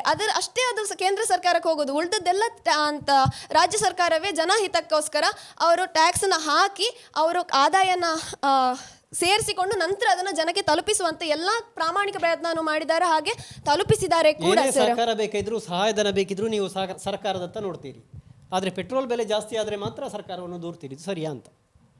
ಯಾಕಂತ ಹೇಳಿದರೆ ನಮಗೆ ಇವಾಗ ನಾನು ಹೇಳಿದೆ ಸರ್ ಫಸ್ಟಿಗೆ, ಪೆಟ್ರೋಲ್ ಬೆಲೆ ಏರಿಕೆಯಿಂದಾಗಿ ನಮಗೆ ತುಂಬಾ ಪ್ರಾಬ್ಲಮ್ ಆಗ್ತಾ ಇದೆ. ಆದ್ದರಿಂದ ಸರ್ಕಾರವನ್ನು ದೂರುವುದು ಅಂತಲ್ಲ ನಾವು, ಆದರೆ ಈಗ ಅನಿವಾರ್ಯ ಅಲ್ಲ ಅಂತ ನಮ್ಮ ವಾದ. ಯಾಕಂತ ಹೇಳಿದ್ರೆ ಈಗ ಅನಿವಾರ್ಯ ಅಲ್ಲ. ಕೊರೋನಾ ಕಾಲ ಮುಗಿದ್ರು 200 ರೂಪಾಯಿ ಆದರೂ ಪರವಾಗಿಲ್ಲ. ಅವರು ಮೊದಲೇ ಆಶ್ವಾಸನೆ ಕೊಡಬಾರ್ದಿತ್ತು ಸರ್. ಅವರು ಗೌರ್ಮೆಂಟಿನವರು ಆಶ್ವಾಸನೆ ಕೊಟ್ಟರಲ್ಲ, ನಾವು 56ರಿಂದ ಮೇಲೆ ಮಾಡೋದಿಲ್ಲ, 35ರಿಂದ ಮೇಲೆ ಮಾಡೋದಿಲ್ಲ ಅಂತೇಳಿ. ಅದಕ್ಕಾಗಿ ಓಟ್ ಹಾಕಿದವರು ಇರ್ತಾರಲ್ಲ ಸರ್, ಅವರ ಗತಿ ಏನಾದರೆ ಅದನ್ನು ನಂಬಿಕೊಂಡು ಓಟ್ ಹಾಕಿದಂಥ ಎಷ್ಟೋ ಜನರಿದ್ದಾರೆ. ಭರವಸೆ ಕೊಡುವ ಮುಂಚೆ ಯೋಚನೆ ಮಾಡಬೇಕು ಸರ್. Okay, thank you. 4ನೇ ಹಂತ ಕೂಡ ಮುಗಿದಿದೆ. ಇನ್ನು ಕೊನೆಯ ಹಂತ, ನೀವೇನು ವಾದವನ್ನು ಮಂಡಿಸಿದ್ರಿ ಅದನ್ನು ಸಮಪ್ ಮಾಡುವಂಥ ಉಪಸಂಹಾರದ ಹೊತ್ತು 1 ನಿಮಿಷ ಸಮಯಾವಕಾಶ ಇದೆ. 2 ತಂಡಗಳಿಗೆ ಅವಕಾಶ ಇದೆ. ಕೊನೆಯದಾಗಿ ನಾನು ಹೇಳೋದೇನೆಂದರೆ, ಈಗ ಪೆಟ್ರೋಲ್ ಬೆಲೆ ಅನಿವಾರ್ಯ ಆಗಿರೋದು ಸತ್ಯ, ಜೊತೆಗೆ ಅದನ್ನು ನಾವು ಸರಿದೂಗಿಸಿಕೊಂಡು ಹೋಗಬೇಕಾಗಿರೋದು ಕೂಡ ಹೌದು. ನಮಗೆ ಈಗ ಜೀವನದಲ್ಲಿ ನಮಗೆ ಎಷ್ಟೇ ಕಷ್ಟಗಳು ಬಂದಿರ್ಬೋದು, ಈ ಕೊರೋನಾದಂಥ ಸಿಚುವೇಶನ್ ಎದುರಾಗಿರ್ಬೋದು, ಆದರೆ ನಾವು ಅದನ್ನು ಯಾವ ರೀತಿ ಸರ್ಕಾರಕ್ಕೆ ನಾವು ಪ್ರೋತ್ಸಾಹ ನೀಡಬೇಕು ಅದನ್ನು ನಾವು ನೋಡಬೇಕಾಗುತ್ತೆ. ಬರೀ ಒಂದು ನಮ್ಮ ತಲೆಯಲ್ಲಿ ಪೆಟ್ರೋಲ್ ಬೆಲೆ ಏರಿಕೆ ಆಯಿತು ಅಂತ ಯೋಚನೆ ಮಾಡೋದಕ್ಕಿಂತ ಅವರು ಕೊಟ್ಟ ಸೌಲಭ್ಯಗಳನ್ನು ನೋಡೋಣ, ಸೌಲಭ್ಯಗಳನ್ನು ಕೂಡ ನಾವು ಅದನ್ನು ಒಪ್ಪಿಕೊಂಡು ನಡೆಯೋಣ. ಹಾಗೆ ಕಷ್ಟ ಆಗಿದೆ, ಹೌದು, ಕಷ್ಟ ಆದರೂ ಕೂಡ ಮುಂದೊಂದು ದಿನ ಅದು ಒಳ್ಳೆಯದಕ್ಕೆ ಪರಿವರ್ತನೆ ಆಗುತ್ತೆ ಅಂತ ನಂಬಿಕೆ ಇದೆ. ಈ ಒಂದು ಕಷ್ಟ ಮುಂದೊಂದು ದಿನ ನಮಗೆ ಚೆನ್ನಾಗಿರೋ ಜೀವನನ ರೂಪಿಸಿಕೊಡ್ಬೋದು, ಒಂದು ಹೊಸ ರೀತಿಯಾದಂತಹ ಸವಾಲುಗಳನ್ನು ಎದುರಿಸಿ ಬದುಕುವಂಥದ್ದನ್ನು ಕಲಿಯೋಕೆ ಆಯಿತು, ಒಂದು ಅದ್ಭುತವಾದಂತಹ ಪಾಠ ಕಲಿಸ್ತು. ಹಾಗೆ ಜೊತೆಗೆ ಈ ಒಂದು ಪೆಟ್ರೋಲ್ ಬೆಲೆ ಏರಿಕೆ ಒಂದು ಇತಿಹಾಸನೇ ಸೃಷ್ಟಿ ಮಾಡ್ತು. ಆದರೂ ಕೂಡ ಈ ಪೆಟ್ರೋಲ್ ಬೆಲೆ ಏರಿಕೆಯನ್ನು ಬೈಯೋದು ಬಿಟ್ಟು ಸ್ವಲ್ಪ ನಾವು ಸರ್ಕಾರಕ್ಕೆ ಸರಿದೂಗಿಸಿಕೊಂಡು ಹೋಗೋದು ಉತ್ತಮ ಅನ್ನೋದು ನನ್ನ ಒಂದು ಭಾವನೆ. ಗೌರ್ಮೆಂಟ್ ಅನ್ನುವಂಥದ್ದು ಜನರ ಹಿತವನ್ನು ಬಯಸುವಂಥದ್ದಾಗಿರಬೇಕು. ಜನರಿಗೆ ಸಂಕಷ್ಟವನ್ನು ಕೊಡೋದಿದ್ರೆ ಯಾರು ಕೂಡ ಓಟ್ ಹಾಕ್ತಿರ್ಲಿಲ್ಲ. ಸೊ ನಾನು ಹೇಳುವಂಥದ್ದು ಏನು ಅಂತ ಹೇಳಿದರೆ, ಈ ಸಂದರ್ಭಗಳಲ್ಲಿ ಪೆಟ್ರೋಲ್ ಬೆಲೆ ಏರಿಕೆ ಮಾಡ್ತಿರುವಂಥದ್ದು ನಿಜವಾಗ್ಲೂ ಸರಿ ಇಲ್ಲ ಅಂತ ಹೇಳೋದು ನನ್ನ ಒಪಿನಿಯನ್. ನೆಕ್ಸ್ಟ್ ಒನ್ ಏನಂತ ಹೇಳಿದ್ರೆ, ಪೆಟ್ರೋಲ್ ಬೆಲೆ ಏರಿಕೆ ಅನ್ನುವಂಥದ್ದು ಈ ಸಂದರ್ಭದಲ್ಲಿ ಬೇಕಾಗಿಲ್ಲ. ಯಾಕಂತ ಹೇಳಿದರೆ ಸಾಕಷ್ಟು ಜನರು ಸಂಕಷ್ಟದಲ್ಲೇ ಇದ್ದಾರೆ, ಎಷ್ಟೋ ಜೀವವನ್ನು ಕಳ್ಕೊಂಡವರು ಈ ಸಂದರ್ಭದಲ್ಲಿ ಇದ್ದಾರೆ. ಹಾಗಾಗಿ ಪೆಟ್ರೋಲ್ ಬೆಲೆ ಏರಿಕೆ ಈಗ ಬೇಕಾಗಿಲ್ಲ ಅನ್ನೋಂಥದ್ದು ನನ್ನ ಅಭಿಪ್ರಾಯ. ಪ್ರಿಯ ವೀಕ್ಷಕರೇ, ಇದು ಚರ್ಚಾ ಸ್ಪರ್ಧೆಯ ಪ್ರಥಮ ಹಂತದ ಸ್ಪರ್ಧೆ, ಇದು ಮುಗಿದಿದೆ. ಇನ್ನು ಮುಂದಿನ ಹಂತದ ಸ್ಪರ್ಧೆಗೆ ಹೋಗುವ ಮುಂಚೆ ಒಂದು ಪುಟ್ಟ ವಿರಾಮವನ್ನು ತೆಗೆದುಕೊಳ್ಳೋಣ.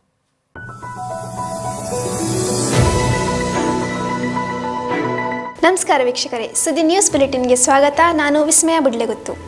ನಾನು ಪೂಜಶ್ರೀ. ನಾನು ಯಶ್ವಿತ್ ಕಾಳಮ್ಮನೆ. ನಾನು ಶಿವಪ್ರಸಾದ್ ಆಲಿಟಿ. ನಾನು ದಯಾನಂದ ಕೊರತೋಡಿ. ನಾನು ಜಯಶ್ರೀ ಕೊಯ್ಗೋಡಿ. ನಾನು ವಿನಯ್ ಜಾಲ್ಸೂರು. ನಾನು ದೀಪ್ತಿ ಮುಚ್ಚಾರ. ನಾನು ಮಧುಶ್ರೀ ಆಚಾರ್ಯ. ನಾನು ವಿನೀತಾ ಡಿಸೋಜ. ನಾನು ಗಾಯತ್ರಿ ಪ್ರಶಾಂತ್. ಸುಳ್ಳಿದ ಸಮಗ್ರ ಸುದ್ದಿಗಳ ಅನಾವರಣ, ಸುದ್ದಿ ನ್ಯೂಸ್ ಬುಲೆಟಿನ್. ಸ್ಮರಣೀಯ ಸಂದರ್ಭಗಳ ಸಂಭ್ರಮ ಶುಭಾಶಯಗಳೊಂದಿಗಾಗಲಿ. ನಿಮ್ಮ ಪ್ರೀತಿ ಪಾತ್ರರಿಗೆ ನೀವು ನೀಡುವ ಶುಭಾಶಯ ಜಗದಗಲ ಪಸರಿಸಲಿ. ಕಡಿಮೆ ವೆಚ್ಚದಲ್ಲಿ ಗರಿಷ್ಠ ಜನರಿಗೆ ತಲುಪುವ ಮೂಲಕ ಖುಷಿಯಾಗಲಿ. ಹುಟ್ಟುಹಬ್ಬ, ವೈವಾಹಿಕ ಸಂಭ್ರಮಗಳಿಗೆ ಶುಭಾಶಯ ಕೋರಲು ಇಲ್ಲಿದೆ ಅವಕಾಶ. ಸಂಪರ್ಕಿಸಿ ಸುದ್ದಿ ಚಾನೆಲ್ ಜಾಹೀರಾತು ವಿಭಾಗ, ನಂಬರ್ 6363322040. ಪ್ರಿಯ ವೀಕ್ಷಕರೇ, ವಿರಾಮದ ಬಳಿಕ ಈ ಚರ್ಚಾ ಸ್ಪರ್ಧೆಗೆ ಮತ್ತೆ ಸ್ವಾಗತ. ಸ್ವಾತಂತ್ರ್ಯೋತ್ಸವದ ಸಂಭ್ರಮದಲ್ಲಿದ್ದೇವೆ. ವಿಶೇಷವಾಗಿ ಸ್ವಾತಂತ್ರ್ಯದ ಅಮೃತ ಮಹೋತ್ಸವದ ಸಂಭ್ರಮ. ಈ ಒಂದು ಶುಭ ಹೊತ್ತಿನಲ್ಲಿ ಪದವಿ ಮತ್ತು ಸ್ನಾತಕೋತ್ತರ ಪದವಿ ವಿದ್ಯಾರ್ಥಿಗಳ ಚರ್ಚಾ ಸ್ಪರ್ಧೆಯನ್ನು ಏರ್ಪಡಿಸ್ತಾ ಇದ್ದೇವೆ. ಎರಡನೇ ಹಂತದ ಸ್ಪರ್ಧೆ ಇಲ್ಲಿ ನಡೀತದೆ. 2 ತಂಡಗಳು ಸಿದ್ಧವಾಗಿದೆ. ತಮ್ಮ ಪರಿಚಯವನ್ನು ಮಾಡಿಕೊಳ್ಳಿ. ಎಲ್ಲರಿಗೂ ನಮಸ್ಕಾರ. ನಾನು Charishma Kadapala, KVG engineering college Sullia ಇಲ್ಲಿನ ವಿದ್ಯಾರ್ಥಿನಿ. ಎಲ್ರಿಗೂ ನಮಸ್ಕಾರ. ನಾನು ಪ್ರಥಮ ಮೂಡಿತಾಯ, KVG ಇಂಜಿನಿಯರಿಂಗ್ ಕಾಲೇಜಿನ ಫೈನಲ್ ಇಯರ್ ವಿದ್ಯಾರ್ಥಿ. ಎಲ್ಲರಿಗೂ ನಮಸ್ಕಾರ. ನಾನು ಅಭಿಷೇಕ್ ಅಡೂರು, ಕಾಸರಗೋಡು ಜಿಲ್ಲೆಯ ಅಡೂರಿನಿಂದ ಬರ್ತಾ ಇದ್ದೇನೆ. ನೆಹರು ಮೆಮೋರಿಯಲ್ ಕಾಲೇಜು ಸುಳ್ಯ ಇಲ್ಲಿನ ದ್ವಿತೀಯ ವರ್ಷದ ಪದವಿ ವಿದ್ಯಾರ್ಥಿ. ನಮಸ್ತೆ, ನನ್ನ ಹೆಸರು ಅಭಿಜಿತ್ KJ. ನಾನು ಕಾಸರಗೋಡು ಜಿಲ್ಲೆಯ ಬಂದರ್ಕ ಗ್ರಾಮದಿಂದ ಬರ್ತಿದ್ದೇನೆ. ನಾನು ಸುಳ್ಯದ ನೆಹರು ಮೆಮೋರಿಯಲ್ ಕಾಲೇಜಿನಲ್ಲಿ ದ್ವಿತೀಯ ವರ್ಷದ BSc ವಿದ್ಯಾರ್ಥಿ. ಪ್ರಿಯ ವೀಕ್ಷಕರೇ, ಈ ಒಂದು ಸುತ್ತಿನ ಸ್ಪರ್ಧೆಯ ವಿಚಾರ ಕೊರೋನಾ ನಂತರದ ಬದುಕು ಧನಾತ್ಮಕವೇ ಅಂತ. ಕೊರೋನಾ ಎನ್ನುವಂಥ ಒಂದು ಮಹಾಮಾರಿ ಕಳೆದ 1.5-2 ವರ್ಷಗಳಿಂದ ಈ ಜಗತ್ತನ್ನು ಪ್ರಭಾವಿಸಿದಂಥ ರೀತಿ ಅನೇಕ ರೀತಿಯದ್ದು, ಅನೇಕ ಥರನಾದದ್ದು. ಧನಾತ್ಮಕವೂ ಆಗಿದೆ, ಋಣಾತ್ಮಕವೂ ಆಗಿದೆ. ಅನೇಕ ಮಂದಿ ಸಾವನ್ನಪ್ಪಿದ್ದಾರೆ. ನಮ್ಮ ಪರಿಸರದಲ್ಲೂ ಕೂಡ ಈ ಮಹಾಮಾರಿ ಆತಂಕವನ್ನು ಸೃಷ್ಟಿ ಮಾಡಿದೆ. ಆದರೆ ಅನೇಕ ಪಾಠಗಳನ್ನು ಕೂಡ ಜನತೆ ಕಲಿತಿದ್ದಾರೆ. ಹಾಗಾದರೆ ಧನಾತ್ಮಕವೇ ಅಲ್ಲವೇ ಎನ್ನುವುದರ ಬಗ್ಗೆ ಈ ಚರ್ಚೆ ಸಾಗ್ತದೆ. ನಮ್ಮ ತಂಡದವರು ಏನು ಹೇಳ್ತಾರೆ ನೋಡೋಣ. ಎಲ್ರಿಗೂ ನಮಸ್ಕಾರ. ಕೊರೋನಾದ ನಂತರದ ಬದುಕು ಧನಾತ್ಮಕವಾಗಿರುತ್ತದೆ ಎಂಬ ವಿಚಾರದ ಬಗ್ಗೆ ನನ್ನ ನಿಲುವನ್ನು ಈಗ ಸ್ಪಷ್ಟಪಡಿಸುತ್ತಿದ್ದೇನೆ. ಕಂಡುದನ್ನೆಲ್ಲವ ಕೊಂಡು ಅಟ್ಟಹಾಸದಿ ಮೆರವ ಜನಕ್ಕೆ ಕಾಣದ ಜೀವಿಯು ಬಂದು ತಲ್ಲಣಿಸುವುದು ಜಗವು ನೋಡ. ಹೌದು, ನಮ್ಮ ಹಿರಿಯ ಶರಣರ ವಚನವು ಇಂದು ಸಾರ್ವಕಾಲಿಕವಾಗಿ ಸತ್ಯವಾಗಿದೆ. ನಮಗೆಲ್ಲ ತಿಳಿದಿರುವಂತೆ ಕಳೆದ 1-2 ವರ್ಷಗಳಿಂದ ಇಡೀ ಜಗತ್ತನ್ನೇ ಕಂಗಾಲಾಗಿಸಿದಂತಹ ಮಹಾಮಾರಿ ಕೊರೋನಾ ವೈರಸ್. ಕರ್ಮ ಎನ್ನುವುದು ಎಷ್ಟು ಸತ್ಯವಲ್ಲವೇ? ಪ್ರತಿ ಹಂತದಲ್ಲೂ ಹೊಸತನವನ್ನು ಬಯಸುತ್ತಿದ್ದ ಮಾನವ ಇಂದು ಹಳೆ ತಲೆಮಾರಿನ ಅಭ್ಯಾಸಗಳಿಗೆ ಮುಂದಾಗುತ್ತಿದ್ದಾನೆ. ತನ್ನ ಮನೆಯವರ ಮಹತ್ವವನ್ನು ಅರಿತುಕೊಳ್ಳುವಂತಹ ಸುಸಂದರ್ಭ ಮಾನವನಿಗೀಗ ಬಂದೊದಗಿದೆ. ವಿದ್ಯಾರ್ಥಿಗಳ ವಿಚಾರವಾಗಿ ತೆಗೆದರೆ ಕೇವಲ ಪುಸ್ತಕ, ಪರೀಕ್ಷೆ, ಟ್ಯೂಷನ್ ಇಷ್ಟೇ ಅಲ್ಲದೆ 1 ದಿನದ ರಜೆ ಸಿಕ್ಕರೆ ಸಾಕು ಪ್ರವಾಸ, ಫಿಲಂ, ಮೋಜು ಮಸ್ತಿ ಎಂದು ಸಮಯವನ್ನು ವ್ಯರ್ಥ ಮಾಡುತ್ತಿದ್ದ, ಸಂಬಂಧದ ಬೆಲೆ ಅರಿತಿರದ ಇಂದಿನ ಮಕ್ಕಳಿಗೆ ಜೀವನ ಎಂದರೆ ಏನೆಂಬುದನ್ನು ಕಲಿಸಿಕೊಟ್ಟಿದೆ ಕೊರೋನಾ. ಎಲ್ಲರಿಗೂ ತಿಳಿದಿರುವಂತೆ ಕಳೆದ 1.5 ವರ್ಷದಿಂದ ನಮ್ಮ ಜಗತ್ತು ಕೊರೋನಾ ಎಂಬ ಮಹಾಮಾರಿಯ ಹಿಡಿತದಲ್ಲಿದೆ. ವಿದೇಶ ರಾಷ್ಟ್ರಗಳಿಂದ ವಿಮಾನದ ಮೂಲಕ ಭಾರತದ ಮಣ್ಣಿಗೆ ಬಂದಿಳಿದಂತಹ ಒಂದು ಅದೃಶ್ಯವಾದ ಕೊರೋನಾ ವೈರಸ್ ಭಾರತದಲ್ಲಿ ಸ್ವಂತ ಹಣದಿಂದ ಒಂದು ಹೊಸ ಸೈಕಲನ್ನು ಕೂಡ ಖರೀದಿ ಮಾಡಲಾಗದಂತಹ ಬಡವರ ಮೇಲೆ ಉಂಟು ಮಾಡಿದ ಪರಿಣಾಮವನ್ನು ನಾವು ಈಗಾಗಲೇ ಸಾಮಾಜಿಕ ತಾಣಗಳ ಮೂಲಕ ಅಥವಾ TV ಮಾಧ್ಯಮಗಳ ಮೂಲಕ ನೋಡಿದ್ದೇವೆ.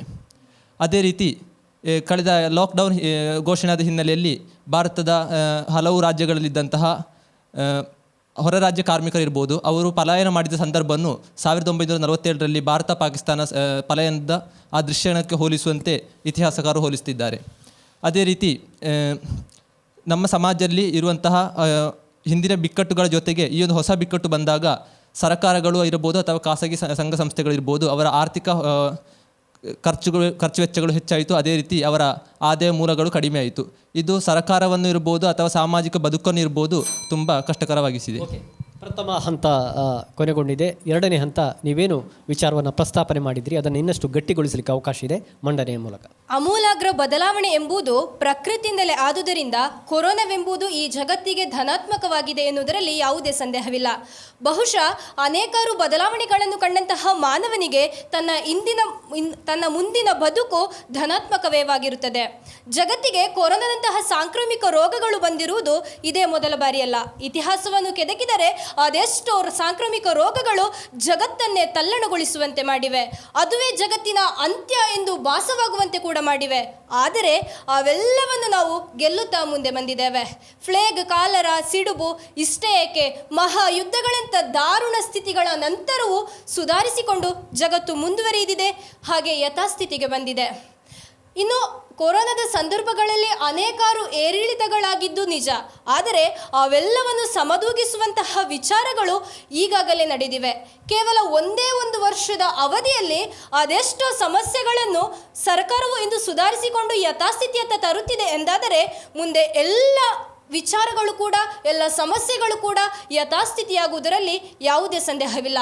ಕಷ್ಟಗಳು ಬಂದಾಗ ಅವುಗಳನ್ನು ಮೀರಿ ಎದುರಿಸಿ ನಿಲ್ಲುವಂತಹ ತಾಕತ್ತನ್ನು ತೋರಿಸುವುದು ಬದುಕು. ಹಾಗಾಗಿ ಕೊರೋನಾದಂತಹ ಸಾಂಕ್ರಾಮಿಕ ರೋಗಗಳಿಂದ ಇಡೀ ಜಗತ್ತಿಗೆ ಒಂದು ತಿರುವು ಕೊಟ್ಟಿದೆ ನಿಜ, ಆದರೆ ಜಗತ್ತೇ ನಿಲ್ಲುವಂತೆ ಮಾಡಿಲ್ಲ. ಹಾಗಾಗಿ ಮುಂದೆ ಪ್ರತಿಯೊಂದು ಕೂಡ ಯಥಾಸ್ಥಿತಿಗೆ ಬರುವುದರಲ್ಲಿ ಯಾವುದೇ ಸಂದೇಹವಿಲ್ಲ. ಕೊರೋನಾ ನಂತರದ ಬದುಕು ಅದು ಧನಾತ್ಮಕವಾಗಿರ್ತದೆ ಅಂತೇಳಿ ಮಾಡುವಂತಹ ವಾದ ಏನುಂಟು ಅದನ್ನು ನಾನು ಬಂಡು ಧೈರ್ಯ ಅಂತ ಹೇಳಲಿಕ್ಕೆ ಇಷ್ಟಪಡ್ತಾ ಇದ್ದೇನೆ. ಧೈರ್ಯದಲ್ಲಿ ಎರಡು ವಿಧ, ಒಂದು ಬಂಡು ಧೈರ್ಯ, ಒಂದು ಭರವಸೆಯ ಧೈರ್ಯ. ಭರವಸೆಯ ಧೈರ್ಯ ನಮ್ಮ ನಂತರದ ಬದುಕಿನಲ್ಲಿ ಒಂದು ಗೆಲುವನ್ನು ಸಾಧಿಸಲಿಕ್ಕೆ ಸಾಧ್ಯ ಇದೆ, ಅಥವಾ ಅದು ಧನಾತ್ಮಕವಾಗಿರ್ತದೆ ಅಂತ ಹೇಳುವ ಆಶಾವಾದವನ್ನು ಮೂಡಿಸ್ತದೆ. ಆದರೆ ಆಶಾವಾದ ಯಾವತ್ತು ಅತಿಯಾಗಿ ಅದು ಪ್ರಸ್ತುತತೆಯನ್ನು ಅಥವಾ ಈಗ ಆಗುತ್ತಿರುವಂತಹ ವ್ಯವಸ್ಥೆಗಳಿಂದ ಉಂಟಾಗುವ ಫಲ ಏನುಂಟು ಅದನ್ನು ಅಂದಾಜಿಸದೆ ಆಗಬಾರ್ದು ಅಂತೇಳಿ ಹೇಳುವಂಥದ್ದು ನನ್ನ ಒಂದು ಪ್ರಸ್ತಾವನೆ ಅಂತ ಹೇಳಲಿಕ್ಕೆ ಇಷ್ಟಪಡ್ತಾ ಇದ್ದೇನೆ. ಕೇವಲ ನಮ್ಮ ಶೈಕ್ಷಣಿಕ ವ್ಯವಸ್ಥೆಯನ್ನು ಮಾತ್ರ ಪರಿಗಣಿಸಿ ಹೇಳುವುದೇ ಆದರೂ ಕೂಡ ಒಬ್ಬ ವಿದ್ಯಾರ್ಥಿ ಅಥವಾ ಒಬ್ಬ ವ್ಯಕ್ತಿ ತಾನು ವಿದ್ಯಾರ್ಜನೆಯನ್ನು ಮಾಡಬೇಕಾದಂತಹ ಸಮಯ ಏನುಂಟು, ವಿದ್ಯಾಭ್ಯಾಸವನ್ನು ಆರ್ಜಿಸಿಕೊಳ್ಳಬೇಕಾದಂತಹ ಸಮಯ ಏನುಂಟು, ಆ ಸಮಯದಲ್ಲಿ ವಿದ್ಯಾಭ್ಯಾಸವನ್ನು ಪಡೆಯುವಲ್ಲಿ ಯಶಸ್ವಿ ಆಗ್ತಾ ಇದ್ದರೂ ಕೂಡ ಆಧುನಿಕ ಅಂತರ್ಜಾಲದ ಮೂಲಕ ಆಗಿರ್ಬೋದು, ಡಿಜಿಟಲೈಸೇಷನ್ ಮೂಲಕ ಮಾಡುವಂತಹ ಶಿಕ್ಷಣ ಕ್ರಮ ಏನುಂಟು ಅದನ್ನು ಈಗ ಅಡಾಪ್ಟ್ ಮಾಡಿದ ಕಾರಣದಿಂದಾಗಿ ಮಾತ್ರ ಮುಂದೆ ಅದರಿಂದ ತುಂಬ ಕೆಟ್ಟ ಪರಿಣಾಮಗಳಾಗುವಂತಹ ಸಾಧ್ಯತೆ ಇದೆ. ಯಾಕೆ ಅಂತ ಕೇಳಿದರೆ, ಡಿಜಿಟಲೈಸೇಷನ್ ಶಿಕ್ಷಣವನ್ನು ಯಾಕೆ ಮಾಡಿದ್ದಾರೆ ಅಂತ ಹೇಳುವ ಪ್ರಶ್ನೆ ಬಂದಾಗ, ಕೊರೋನಾದ ಕಾರಣದಿಂದ ಆಫ್ಲೈನ್ ತರಗತಿಗಳನ್ನು ಮಾಡಲು ಸಾಧ್ಯವಾಗದ ಕಾರಣ ಮಾತ್ರ ಆನ್ಲೈನ್ ತರಗತಿಯನ್ನು ಮಾಡ್ತಾ ಇದ್ದಾರೆ ವಿನಃ ಶಿಕ್ಷಣ ಕ್ಷೇತ್ರದಲ್ಲಿ ಮುಂದುವರಿಯಬೇಕು ಅಥವಾ ಅದರಲ್ಲಿ ಉನ್ನತವಾದಂತಹ ಸಾಧನೆಯನ್ನು ಮಾಡಬೇಕು ಅಂತ ಹೇಳುವ ಉದ್ದೇಶದಿಂದ ಅಲ್ಲದ ಕಾರಣ ಆಧುನಿಕ ಈ ಜಗತ್ತಿನಲ್ಲಿ ವಿದ್ಯಾರ್ಥಿಗಳು ಶಿಕ್ಷಣದ ಹೆಸರಿನಲ್ಲಿ ತಮ್ಮ ಅನಿವಾರ್ಯವಾಗಿ ಕಲಿಯಬೇಕಾದ ಅನಿವಾರ್ಯತೆ ಅಂತೇಳಿ ನಾವು ಆರೋಪಿಸುವುದಾಗಿದ್ದರೂ ಕೂಡ ಅದು ಅವರ ಅರ್ಹತೆ. ವಿದ್ಯಾಭ್ಯಾಸವನ್ನು ಪಡೆಯೋ ಹೊತ್ತಿಗೆ ವಿದ್ಯಾಭ್ಯಾಸವನ್ನೇ ಪಡೆಯಬೇಕು, ಅದರ ವಿನಃ ತಾವು ಉದ್ಯೋಗ ಅವಕಾಶಿಗಳಾಗಿ ಉದ್ಯೋಗ ಆಧಾರಿತವಾದಂತಹ ಶಿಕ್ಷಣ ಕ್ರಮವನ್ನು ಅನುಸರಿಸುವುದಲ್ಲ. ಅವರು ಅವಶ್ಯಕವಾಗಿ ಕಲಿಯಬೇಕಾದಂತಹ ವಿದ್ಯಾಭ್ಯಾಸ ಏನುಂಟು ಅದರಿಂದ ವಿಮುಖರಾಗ್ತಾ ಇರುವಾಗ ಅವರನ್ನು ಒತ್ತಡ ಹಾಕುವುದಕ್ಕಿರುವ ಅವಕಾಶವನ್ನು ಇಲ್ಲಿ ಸಮಾಜ ಕಳೆದುಕೊಳ್ತಾ ಇದೆ. ಅದರಿಂದ ಏನಾಗ್ತಾ ಇದೆ, ವಿದ್ಯಾರ್ಥಿಗಳು ತಮ್ಮ ಪಾಡಿಗೆ ತಾವು ಕಲಿಯಬೇಕಾದರೆ ಕಲಿಬೋದು, ಕಲಿಯುವುದು ಬೇಡ ಅಂತೇಳಿ ಆದರೆ ತಮ್ಮ ಉದ್ಯೋಗ ಆಧಾರಿತವಾದಂತಹ ಶಿಕ್ಷಣವನ್ನು ಅವರು ಅನುಸರಿಸ್ಬೋದು. ಅಂದರೆ ಯೂಟ್ಯೂಬ್ ಮೂಲಕ ತಮ್ಮ ಯೂಟ್ಯೂಬ್ ಚಾನಲ್ ಮಾಡಿ ಹೋಗ್ಬೋದು. ಆದರೆ ಮೂಲಭೂತವಾಗಿ ಲಭಿಸಬೇಕಾದಂತಹ ಶಿಕ್ಷಣ ಏನುಂಟು ಅದು ಲಭಿಸದೆ ಅವರು ಮುಂದೆ ಹೋಗ್ತಾ ಇರುವ ಕಾರಣದಿಂದಾಗಿ ಭವಿಷ್ಯದ ನಾಗರಿಕರು ನಮ್ಮಿಂದ ತಪ್ಪಿ ಹೋಗ್ತಾ ಇದ್ದಾರೆ. ಉತ್ತಮವಾದಂತಹ ನಾಗರಿಕರ ಸೃಷ್ಟಿ ಇಲ್ಲಿ ಆಗದೇ ಇರುವ ಕಾರಣದಿಂದ ಭವಿಷ್ಯ ಏನುಂಟು, ಕೊರೋನಾ ನಂತರದ ಜೀವನ ಏನುಂಟು ಅದು ತೀರಾ ಕಷ್ಟವಾಗಿರ್ತದೆ. ಉದ್ಯೋಗಾರ್ಥಿಗಳು ಯಾರಿದ್ದಾರೆ, ಉದ್ಯೋಗವನ್ನು ಬಯಸಿ ಸಾಗುವವರು ಯಾರಿದ್ದಾರೆ, ಅವರಿಗೆ ಉದ್ಯೋಗವನ್ನು ಪಡೆಯುವುದಕ್ಕಿರುವಂತಹ ಸಾಮರ್ಥ್ಯ ನಷ್ಟವಾಗ್ತಾ ಇದೆ. ಇಲ್ಲಿ ಸಾಮಾನ್ಯರ ಬದುಕನ್ನು ಹೇಳುವುದೇ ಆದರೆ, ಶಿಕ್ಷಣ ಕ್ಷೇತ್ರವನ್ನು ಹೊರತುಪಡಿಸಿ ಸಾಮಾನ್ಯರ ಬದುಕನ್ನು ಹೇಳುವುದೇ ಆದರೆ, ಸಾಮಾನ್ಯರು ಬದುಕಿನಲ್ಲಿ ತಾವು ಅನಿವಾರ್ಯವಾಗಿ ತಮ್ಮ ಜೀವನವನ್ನು ಮುಂದೆ ದೂಡುವುದಕ್ಕೆ ಅವಶ್ಯಕವಾಗಿ ಮಾಡಬೇಕಾದಂತಹ ಕರ್ತವ್ಯಗಳೇನುಂಟು ಅದರಿಂದ ವಿಮುಖರಾಗ್ತಾ ಇದ್ದಾರೆ. ಯಾಕೆ? ಕರ್ತವ್ಯಗಳನ್ನು ನಿಭಾಯಿಸುವಲ್ಲಿ ಕೊರೋನಾದ ಸಮಸ್ಯೆ ಎದುರಾಗ್ತಾ ಇದೆ. ಸಮಯಾವಕಾಶ ಮುಗಿದಿದೆ. ಇನ್ನು ಮೂರನೇ ಹಂತದಲ್ಲಿ ಖಂಡನೆಯ ಹೊತ್ತು ಎದುರಾಳಿಗಳ ವಾದವನ್ನು ಖಂಡಿಸಿ ಮಾತನಾಡಬಹುದು. ಈಗ ನೀವು ಹೇಳಿದ ಹಾಗೆ ಶಿಕ್ಷಣ ಬರೀ ಉದ್ಯೋಗಕ್ಕೆ ಮಾತ್ರ ಆಗ್ತಾ ಉಂಟು, ಉದ್ಯೋಗಕ್ಕೆ ಏನು ಬೇಕೋ ಅದನ್ನು ಮಾತ್ರ ಆನ್ಲೈನ್ ಮೂಲಕ ಕಲಿತಾ ಇದ್ದಾರೆ ಅಂತ ಹೇಳಿದ್ರಿ. ನಾವು ಇಲ್ಲಿ ತನಕ ನಾವೀಗ ಶಾಲೆಗೆ ಹೋಗಿ ಕಲ್ತದ್ದು ಇರ್ಬೋದು, ಅಲ್ಲಿ ಸಹ ನಾವು ಕಲಿಯೋದು ಯಾಕೆ? ನಮಗೆ 10ನೇ ಕ್ಲಾಸಲ್ಲಿ ಇಷ್ಟು ಮಾರ್ಕ್ ಬರಬೇಕು, ಅಷ್ಟು ಬಂದರೆ ನನಗೆ PUC ಸೇರ್ಬೋದು, PUCಯಲ್ಲಿ ನಾನು ಸೈನ್ಸ್ ತಗೊಳ್ಬೇಕು, ಸೈನ್ಸ್ ತಗೊಂಡ್ರೆ ನಂಗೆ ಇಂಜಿನಿಯರಿಂಗ್ ಮಾಡ್ಬೋದು. ನಾವು ಯಾವುದೋ ಒಂದು ವಿಷಯವನ್ನು ಹಿಡ್ಕೊಂಡೇ ನಾವೀಗ ಆರಿಸಬೇಕಾದ್ರೂ ನಾವೀಗ ಸೈನ್ಸ್ ತಗೊಂಡ್ರೇ ನಾವು ಇಂಜಿನಿಯರಿಂಗ್ ಮಾಡಬೇಕು. ನಾವು ಕಾಮರ್ಸ್ ತಗೊಂಡು ಇಂಜಿನಿಯರಿಂಗ್ ಮಾಡಿ ಅದಕ್ಕೆ ನಾವು ಸೈನ್ಸ್ ಹೋಗ್ತೇವೆ, ನಾನು ಇಂಜಿನಿಯರಿಂಗ್ ಆಗಬೇಕು ಅಂತಲೇ ನೀವು ಸೈನ್ಸ್ ಕಲಿಯೋದು, ಹೌದಾ? ಹಾಗಿರುವಾಗ ನೀವು ಜೀವನದಲ್ಲಿ ಏನು ಕಲಿಬೇಕು ಅಂದರೆ ಜೀವನ ನನಗೆ ಬದುಕಲಿಕ್ಕೆ ಹೇಗೂ ಬದುಕ್ಬೋದು ಅಂತ ಹೇಳೋದಕ್ಕೆ ಒಂದು ಕೊರೋನಾ ಉದಾಹರಣೆ ಆಗಿದೆ. ಯಾಕೆ ಅಂತ ಹೇಳಿದರೆ, ಅನೇಕ ಮಂದಿ ಮನೆಯಲ್ಲಿ ತೋಟ ಇದ್ದರೂ ಕೂಡ ಸಾಫ್ಟ್ವೇರ್ ಇಂಜಿನಿಯರ್ ಆಗಿದ್ದಾರೆ. ಅವ್ರಿಗೆ ಈಗ ಗೊತ್ತಾಗಿದೆ ಏನು ಅಂತ ಹೇಳಿದರೆ, ನಾನು ಸಾಫ್ಟ್ವೇರ್ ಇಂಜಿನಿಯರ್ ಆಗಿದ್ದರೂ ಕೂಡ ಮನೆಯಲ್ಲೇ ಕೆಲಸ ಮಾಡಿಕೊಂಡು ನನ್ನ ತೋಟವನ್ನು ನೋಡಿಕೊಳ್ಬೋದು, ಹಾಗೆ ನನ್ನ ಸ್ವಂತ ಉದ್ಯೋಗ ನನಗೆ ನಾನು ಯಾವುದರಲ್ಲಿ capability, I am capable of something ಅಲ್ವಾ, ಅದರ ಯಾವುದನ್ನು ನಾನು ಮಾಡ್ಬೋದು. ಈಗ ಬರೀ ನಾನು ಸಾಫ್ಟ್ವೇರ್ ಇಂಜಿನಿಯರ್ ಕೆಲಸ ಮಾಡಲಿಕ್ಕೆ ಆಗ್ತದಾ, ಅದನ್ನು ಮಾತ್ರ ನಾನು ಮಾಡಬೇಕಾ? ಅಂದರೆ ಆ ಥರದ ವಿಷಯಗಳಾಗಬೇಕಾದ್ರೆ ನಾವು ಇನ್ನು ಬೇರೆ ಏನಾದರೂ ಕಲಿಬೋದು, ನಮಗೆ ಇನ್ನು ಬೇರೆ ನನ್ನ ಟ್ಯಾಲೆಂಟ್ ಬೇರೆ ಏನೋ ಉಂಟು, ಅದರಲ್ಲೂ ನಾನು ಮುಂದುವರಿಬೋದು ಅಂತ ಹೇಳೋದಕ್ಕೆ ಒಂದು ಉದಾಹರಣೆ ಅಲ್ವಾ? ಈಗ ಇಲ್ಲಿ ಹೇಳುವುದೇ ಆದರೆ, ಯುನೆಸ್ಕೋದ ಒಂದು ವರದಿಯ ಪ್ರಕಾರ ವಿದ್ಯಾರ್ಥಿಗಳಲ್ಲಿ 50% ಜನರು 30 ಮಿಲಿಯನ್ ಜನರು ಅಂದರೆ 30 ದಶಲಕ್ಷ 3 ಕೋಟಿ ಜನರು ವಿದ್ಯಾರ್ಥಿಗಳು ಯಾರಿದ್ದಾರೆ, ಭವಿಷ್ಯವನ್ನು ನಿರ್ಧರಿಸುವಂತಹ ಮುಂದಿನ ನಮ್ಮ ಭಾರತದ ಪ್ರಜೆಗಳು ಅಂತೇಳಿ ಹೇಳಿಸಿಕೊಳ್ಳುವಂತಹ ಜನರು ಯಾರಿದ್ದಾರೆ, ಅವರು ಶಿಕ್ಷಣ ಕ್ಷೇತ್ರದಲ್ಲಿ ತಮ್ಮ ನಿರ್ಧಾರಿತವಾದಂತಹ ಶಿಕ್ಷಣವನ್ನು ಪಡೆಯುವುದಕ್ಕೆ ಅವಕಾಶವನ್ನು ಕಳೆದುಕೊಳ್ತಾ ಇದ್ದಾರೆ. ಆದ್ದರಿಂದ ಇಲ್ಲಿ ಏನಾಗ್ತಾ ಇದೆ, ಅವರ ಜೀವನದಲ್ಲಿ ಅವರು ಯಾವ ಶಿಕ್ಷಣವನ್ನು ಪಡೆಯಬೇಕು, ತಮ್ಮ ಭವಿಷ್ಯದ ನಿರ್ಧಾರಗಳು ಏನುಂಟು ಅದನ್ನು ಮಾಡುವುದಕ್ಕೆ ಅವರು ವಿಫಲರಾಗ್ತಾ ಇದ್ದಾರೆ. ಯಾಕೆ? ಕೇವಲ ಶಿಕ್ಷಣ ಕ್ಷೇತ್ರ ಅಂತ ಹೇಳುವಂಥದ್ದು ಈಗ ವಿಸ್ತಾರವಾಗಿದೆ. ಆನ್ಲೈನ್ ಮೂಲಕ ಯಾವ ಶಿಕ್ಷಕರು ಕೂಡ ನಮಗೆ ಸಿಗ್ತಾರೆ ನಿಜ. ಆದರೆ ಶಿಕ್ಷಣ ಅಂತ ಹೇಳುವಂಥದ್ದು ಆ ಗುರು ತನ್ನ ವಿದ್ಯಾರ್ಥಿಗೆ ತನ್ನ ಮನಸ್ಸ ಇಚ್ಛೆ ಆಗಿ ಆ ವಿದ್ಯಾರ್ಥಿಯ ಭವಿಷ್ಯದ ಹಿತದೃಷ್ಟಿಯಿಂದ ತಾನು ಮಾಡುವಂತಹ ಶಿಕ್ಷಣ ಆಗಿರಬೇಕೆ ವಿನಃ ಇವತ್ತು ಈ ಗುರು ಇಲ್ಲದಿದ್ದರೆ ನಾಳೆ ಆ ಗುರು ನನಗೆ ಚಂದ ಕಂಡ್ರೆ ಅವರು ಪಾಠ ಮಾಡಿದಾದೀತು ಇವರು ಪಾಠ ಮಾಡಿದಾದೀತು ಅಂತ ಹೋದರೆ ಅಲ್ಲ. ಒಬ್ಬ ವಿದ್ಯಾರ್ಥಿ ಶಿಕ್ಷಕನ ಮೇಲೆ ಗೌರವದಿಂದ ಭಯಭಕ್ತಿ ಬೇಕು. ಯಾಕೆ ಭಯಭಕ್ತಿ ಬೇಕು? ಭಯಭಕ್ತಿ ಅಂತ ಹೇಳುವಂಥ ಈಗ ನಮಗೆ ಮನೆಯಲ್ಲಿ ಹೇಳ್ತಾರೆ ಕಡಿಯುವ ಕಲ್ಲು ಏನುಂಟು ಅದರ ಮೇಲೆ ಕುಳಿತುಕೊಳ್ಬಾರ್ದು. ಕಾರಣ ಎಂತ ಹೇಳ್ತಾರೆ? ಒಂದು ಭಯ ಹುಟ್ಟಿಸ್ತಾರಲ್ಲ. ಆ ಭಯ ಯಾಕೆ? ಅಲ್ಲಿ ಆ ಶಿಕ್ಷಣ ಅವನಿಗೆ ಲಭಿಸಬೇಕು. ಅದು ಮಾಡುವುದು ತಪ್ಪು ಯಾಕೆ ಅಂತ ಹೇಳೋದು ಅವನಿಗೆ ತಿಳಿಬೇಕು. ಆದ್ದರಿಂದ ಕೆಲವೊಂದು ಸಂದರ್ಭದಲ್ಲಿ ಹೇರಿಕೆ ಅಥವಾ ಒತ್ತಡ ವಿದ್ಯಾರ್ಥಿಯ ಮೇಲೆ ಅವಶ್ಯಕವಾಗಿರ್ತದೆ. ಆನ್ಲೈನ್ ಶಿಕ್ಷಣದಲ್ಲಿ ಅದು ಲಭಿಸ್ತಾ ಇಲ್ಲದ ಕಾರಣ ಭವಿಷ್ಯದಲ್ಲಿ ಏನಾಗ್ತಾ ಇದೆ, ಭವಿಷ್ಯದ ನಾಗರಿಕರು ಏನಿದ್ದಾರೆ ಅವರು ನಮ್ಮ ಈಗಿನ ಸಮಾಜದ ರೀತಿಯಲ್ಲಿ ಮುಂದೆ ಜೀವನವನ್ನು ನಡೆಸುವುದಕ್ಕೆ ಅಸಮರ್ಥರಾಗ್ತಾ ಇದ್ದಾರೆ ಎನ್ನುವ ಕಾರಣದಿಂದ ಮುಂದಿನ ಕೊರೋನಾ ನಂತರದ ಬದುಕು ತೀರಾ ದುಸ್ತರವಾಗಿರ್ತದೆ ಮತ್ತು ಅತ್ಯಂತ ಕೆಟ್ಟ ಪರಿಣಾಮವನ್ನು ಬೀರುವಂಥದ್ದಾಗಿರ್ತದೆ ಅಂತ ಹೇಳಲಿಕ್ಕೆ ಇಷ್ಟಪಡ್ತೀನಿ. ಓಕೆ, ಚರ್ಚೆಯನ್ನು ಆನ್ಲೈನ್ ಶಿಕ್ಷಣಕ್ಕೆ ಮಾತ್ರ ಸೀಮಿತಗೊಳಿಸಬೇಡಿ, ಕೊರೋನಾ ನಂತರ ಬದುಕಿನ ಚಿತ್ರಣವನ್ನು ಪ್ರಸ್ತಾಪ ಮಾಡಿ. ಓಕೆ, ಶಿಕ್ಷಣದ ಬಗ್ಗೆ ನೀವು ಒಂದು ವಿಚಾರ ಹೇಳಿದ್ರಿ. ಕೊರೋನಾದ ನಂತರದ ಬದುಕಿನಲ್ಲಿ ಶಿಕ್ಷಣವು ನಮ್ಮ ಶಿಕ್ಷಣದ ಫಲ ಅಂದರೆ ಶಿಕ್ಷಣದ ಮೇಲೆ ಈಗ ಕೆಟ್ಟ ಪರಿಣಾಮ ಬೀರುವುದರಿಂದಾಗಿ ಮುಂದೆ ಋಣಾತ್ಮಕವಾಗಿರ್ತದೆ ಅಂತ. ನಿಮ್ಮ ಪ್ರಕಾರ ಶಿಕ್ಷಣ ಅಂದರೆ ಏನು? ಶಿಕ್ಷಣ ಎನ್ನುವುದು ಕೇವಲ 4 ಗೋಡೆಗಳ ಒಳಗೆ ಸೀಮಿತವಾಗಿರುವುದಲ್ಲ. ಯಾವಾಗ ಒಬ್ಬ ಮಗು ನೈತಿಕವಾಗಿ, ಧಾರ್ಮಿಕವಾಗಿ, ಸಾಂಸ್ಕೃತಿಕವಾಗಿ ಕಲಿತದೋ ಅಥವಾ ಮುಖ್ಯವಾಗಿ ಜೀವನ ಪಾಠಗಳನ್ನು ಕಲಿತದೋ ಆಗ ಆ ಮಗು ಒಂದು ದೇಶದ ಪ್ರಜ್ಞಾವಂತ ನಾಗರಿಕನಾಗುತ್ತಾನೆ ಹೊರತು ಕೇವಲ ಈ ಶಾಲೆಯಲ್ಲಿ ಹೋಗಿ ಕಲಿತಂತಹ ವಿಚಾರಗಳಿಂದಲ್ಲ. ಈ ಕೊರೋನಾವು ಇಂದಿನ ಜನತೆಗೆ ಒಂದು ಅತ್ಯುತ್ತಮ ಪಾಠ ಕಲಿಸುವುದರಿಂದ ಕೇವಲ ಪುಸ್ತಕದ ವಿಚಾರಗಳನ್ನು ಓದಿ ಮಾತ್ರ ನಾನು ಮುಂದೆ ಬರ್ತೇನೆ ಅಂತ ಹೇಳುವುದು ಇಂದಿನ ವಿದ್ಯಾರ್ಥಿಗಳ ತಲೆಯಲ್ಲಿಲ್ಲ. ನಾನು ಶಾಲೆಯಲ್ಲವೋ ಯಾವುದಾದರೂ ನನ್ನ ಜೀವನಕ್ಕೆ ಬೇಕಾಗುವ, ನನಗೆ ಬದುಕಲಿಕ್ಕೆ ಬೇಕಾಗುವಂತಹ ವಿಚಾರಗಳು ನನಗೆ ಗೊತ್ತು, ನಾನು ಅದನ್ನು ಮುಂದುವರಿಸಿಕೊಂಡು ನಾನು ಬದುಕ್ತೇನೆ ಅಂತ ಹೇಳುವ ಒಂದು ಧೈರ್ಯ ಬಂದಿದೆಯಲ್ಲ.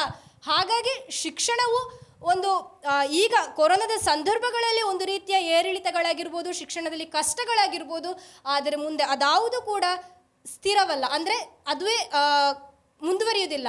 ಮುಂದಿನ ಬದುಕು ಧನಾತ್ಮಕವಾಗಿರುತ್ತದೆ ಎಂಬುದು ನನ್ನ ವಾದ. ನೀವು ಈಗಾಗಲೇ ಹೇಳಿದಾಗೆ ಕೊರೋನಾ ಕಾಲದಿಂದಾಗಿ ಜನರಲ್ಲಿ ಒಂದು ಆಶಾವಾದ ಅಥವಾ ಒಂದು ಗೆಲ್ಬೋದು ಒಂದು ಮನೋಧೈರ್ಯ ಬರ್ತಾ ಉಂಟು.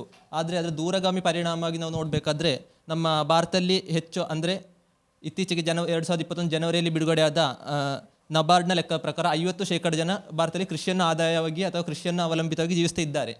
ಅಂಥ ಸಂದರ್ಭದಲ್ಲಿ ಅಂದರೆ ಈಗ ಇದು ಆಹಾರದ ಬೇಡಿಕೆ ಜಾಸ್ತಿ ಆಗ್ತಾ ಉಂಟು, ಅದೇ ರೀತಿ ಸರಬರಾಜು ಆಗ್ತಾ ಇಲ್ಲ.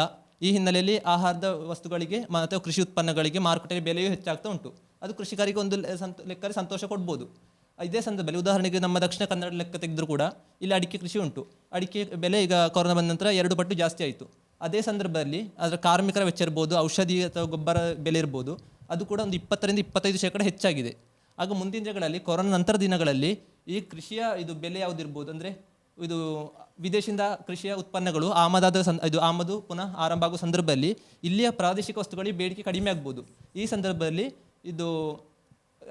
ಕೃಷಿಯ ಈ ಖರ್ಚುಗಳು ಯಾವುದುಂಟು, ಹೊಸ ಖರ್ಚುಗಳು ಕಡಿಮೆ ಆಗುವುದಿಲ್ಲ. ಇದೇ ಸಂದರ್ಭದಲ್ಲಿ ಕೃಷಿಕರಿಗೆ ಪುನಃ ಕಷ್ಟ ಅಥವಾ ನಷ್ಟ ಉಂಟಾಗುವ ಸಾಧ್ಯತೆ ಇದೆ. ಈಗ ನೀವು ಹೇಳಿದರೆ ಬೆಲೆ ಏರಿಕೆ ಆಗಿದೆ. ಬೆಲೆ ಈಗ ಒಂದು 300 ರೂಪಾಯಿಲಿದ್ದು 400 ರೂಪಾಯಿಗೆ ಒಮ್ಮೆಗೆ ಏರಿಕೆ ಆಯಿತು. ಹಾಗೆಂತೇಳಿ ಈಗ ಪುನಃ 250ಕ್ಕೆ ಬರೋದಿಲ್ಲಲ್ಲ, ಒಂದು 300ರಲ್ಲೇ ಇರ್ತದಲ್ಲ. ಈಗ ನಾನು ಅದನ್ನೇ ಹೇಳಿದ್ದು ನಿಮಗೆ. ಈಗ ಸಾಫ್ಟ್ವೇರ್ ಇರುವಾಗ ಅವರು ಅಂದ್ಕೊಂಡಿದ್ರು ಅದರಲ್ಲೇ ದುಡ್ಡು ಮಾಡ್ಬೋದು, ಅದರಲ್ಲೇ ಉದ್ಯೋಗ ಇರೋದು ಅಂತ. ಈಗದ ಕೃಷಿಗಳು ಹೇಗೆ ಉಂಟು ಅಂತ ಹೇಳಿದರೆ ಒಬ್ಬ ಕೃಷಿಕನೇ ಕೋಟ್ಯಾಧೀಶ ಆಗ್ಬೋದು, ಅಷ್ಟು ವ್ಯವಸ್ಥೆಗಳು ಉಂಟು ಈಗ. ಹಾಗಾಗಿ ನೀವೇ ಮೊದಲೇ ಹೇಳಿದರೆ ಹೌದು, ಈಗ ಅದು ಧನಾತ್ಮಕ ಆಗಿದೆ. ಇದರಿಂದಾಗಿ ಅನೇಕ 50% ಅಷ್ಟು ಜನ ಈಗ ಕೃಷಿಯ ಕಡೆ ಒಲವು ತೋರಿಸ್ತಿದ್ದಾರೆ ಅಲ್ವಾ? ಅದು ನೀವೇ ಹೇಳಿದ್ದು ಹಿಂದೆ. ಹೌದು, ಮುಂದೆ ನೀವು ಹೇಳಿದಾಗೆ ಮುಂದೆ ಇನ್ನು ಇದು ಬೆಲೆ ಇಳಿಕೆ ಆದರೂ ತೀರಾ ಇಳಿಕೆ ಆಗಲಿಕ್ಕಿಲ್ಲ. ಯಾಕೆಂತ ಹೇಳಿದರೆ ಈಗದ ಮಾರುಕಟ್ಟೆಗಳು ಹಾಗುಂಟು. ಒಂದಕ್ಕೆ ಈಗ ಡಿಮಾಂಡ್ ಬಂತು ಅಂತ ಹೇಳಿದರೆ ಅದು ಮತ್ತೆ ಇಳಿಯುವುದಿಲ್ಲ. ಈಗ ನೀವು ಪೆಟ್ರೋಲ್ ಬೇಕಿದ್ರೆ ನೋಡ್ಬೋದು, ಪೆಟ್ರೋಲ್ ಏರಿಕೆ ಆಗ್ತಾ ಉಂಟು ಅಷ್ಟೇ, ಇಳಿತಾ ಇಲ್ಲ. ಹೌದಾ? ಇಲ್ಲ, ಖಂಡಿತವಾಗಿ ಈಗ ಉದಾಹರಣೆ ಅಡಿಕೆ ನಾನು ಹೇಳಿದೆ, ಆದರೂ ಕೂಡ ಅಡಿಕೆಗೆ ಬೆಲೆ ಹೆಚ್ಚಾಗಲಿಕ್ಕೆ ಕಾರಣ ಅಂತೇಳಿ ಬೇಡಿಕೆ ಬಂದದ್ದು ವಿದೇಶದಿಂದ ಈ ಕೊರೋನಾ ಕಾಲದಲ್ಲಿ ಆಮದಾಗುವುದಿಲ್ಲ. ಆ ಕಾರಣ ಪ್ರಾದೇಶಿಕ ಆಗಿದ್ದ ಇದು ಕೃಷಿ ಉತ್ಪನ್ನಗಳಿಗೆ ಹೆಚ್ಚು ಬೇಡಿಕೆ ಬರ್ತದೆ. ಈ ನಂತರ ಕೊರೋನಾ ನಂತರ ದಿನಗಳಲ್ಲಿ ಪುನಃ ಆಮದಾಗುವ ಸಾಧ್ಯತೆ ಉಂಟು. ಆಗ ಪುನಃ ಎಂತಾಗ್ತದೆ, ಹಿಂದಿನ ಸ್ಥಿತಿ ಮರಳುತ್ತದೆ. ಆಗ ಈ ಹೆಚ್ಚು ಯಾವುದು ಕಾರ್ಮಿಕರ ಬೆಲೆ ಇರ್ಬೋದು, ಔಷಧಿ ಗೊಬ್ಬರಗಳ ಬೆಲೆ ಇರ್ಬೋದು, ಅದು ಕಡಿಮೆ ಆಗುವುದಿಲ್ಲ. ಆಗ ಪುನಃ ಕೃಷಿಕನಿಗೆ ಈಗ ಸಂತೋಷ ಇದ್ದರೂ ಮುಂದಿನ ದಿನಗಳಲ್ಲಿ ಬೆಲೆ ಕಡಿಮೆ ಆಗಲಿಕ್ಕೆ ಉಂಟು, ಅದು ಹಿಂದಿನ ಸ್ಥಿತಿಗೆ ಬರ್ತದೆ. ಈಗ ಕೊರೋನಾದಾಗ ನಾವು ಒಂದು ಪಾಠ ಕಲ್ತದ್ದು ಏನಂತ ಹೇಳಿದರೆ, ನಮ್ಮ ಭಾರತದಲ್ಲೇ ಎಲ್ಲವನ್ನು ಸೃಷ್ಟಿಸ್ಬೋದು.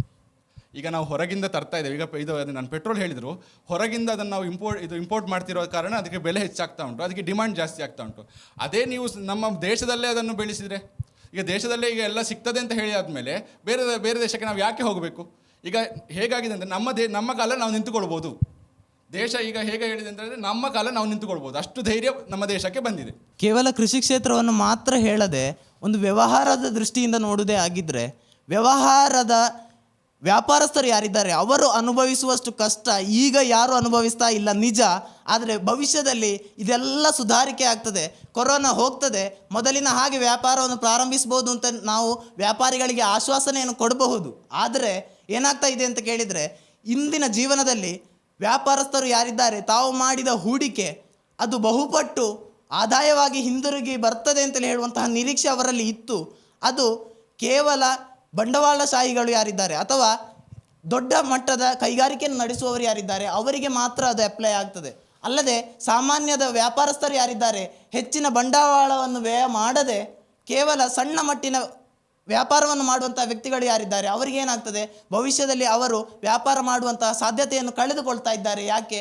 ಅವರಿಗೆ ಜೊತೆಯಾಗಿದ್ದಂತಹ ಸಣ್ಣ ಕೈಗಾರಿಕೆಗಳಲ್ಲಿ ಜೊತೆಯಾಗಿದ್ದಂತಹ ಕಾರ್ಮಿಕರಿಗೆ ಸಂಬಳವನ್ನು ಕೊಡಬೇಕು, ಅವರಿಗೆ ಅವರ ಕಾರ್ಮಿಕರ ಜೀವನವನ್ನು ಪರಿಗಣಿಸಬೇಕು ಅಂತ ಸರ್ಕಾರ ಹೇಳಿದ ಕಾರಣ ಅವರಿಗೂ ಕೂಡ ಸಂಬಳವನ್ನು ಕೊಡಬೇಕಾಗಿ ಬರ್ತದೆ. ಓಕೆ, 4ನೆಯ ಹಂತಕ್ಕೆ ಪ್ರವೇಶವನ್ನು ಮಾಡೋಣ.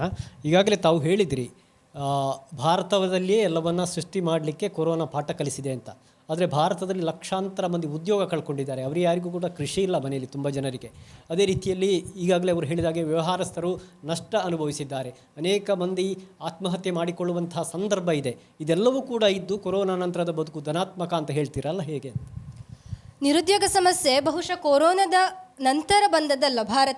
ಭಾರತ ಒಂದು ಮುಂದುವರಿತಿರುವ ದೇಶ. ಇಲ್ಲಿ ಜನಸಂಖ್ಯೆ ಜಾಸ್ತಿ ಇರೋದ್ರಿಂದ ಮೊದಲಿಂದಲೇ ನಿರುದ್ಯೋಗ ಸಮಸ್ಯೆ ಇತ್ತು.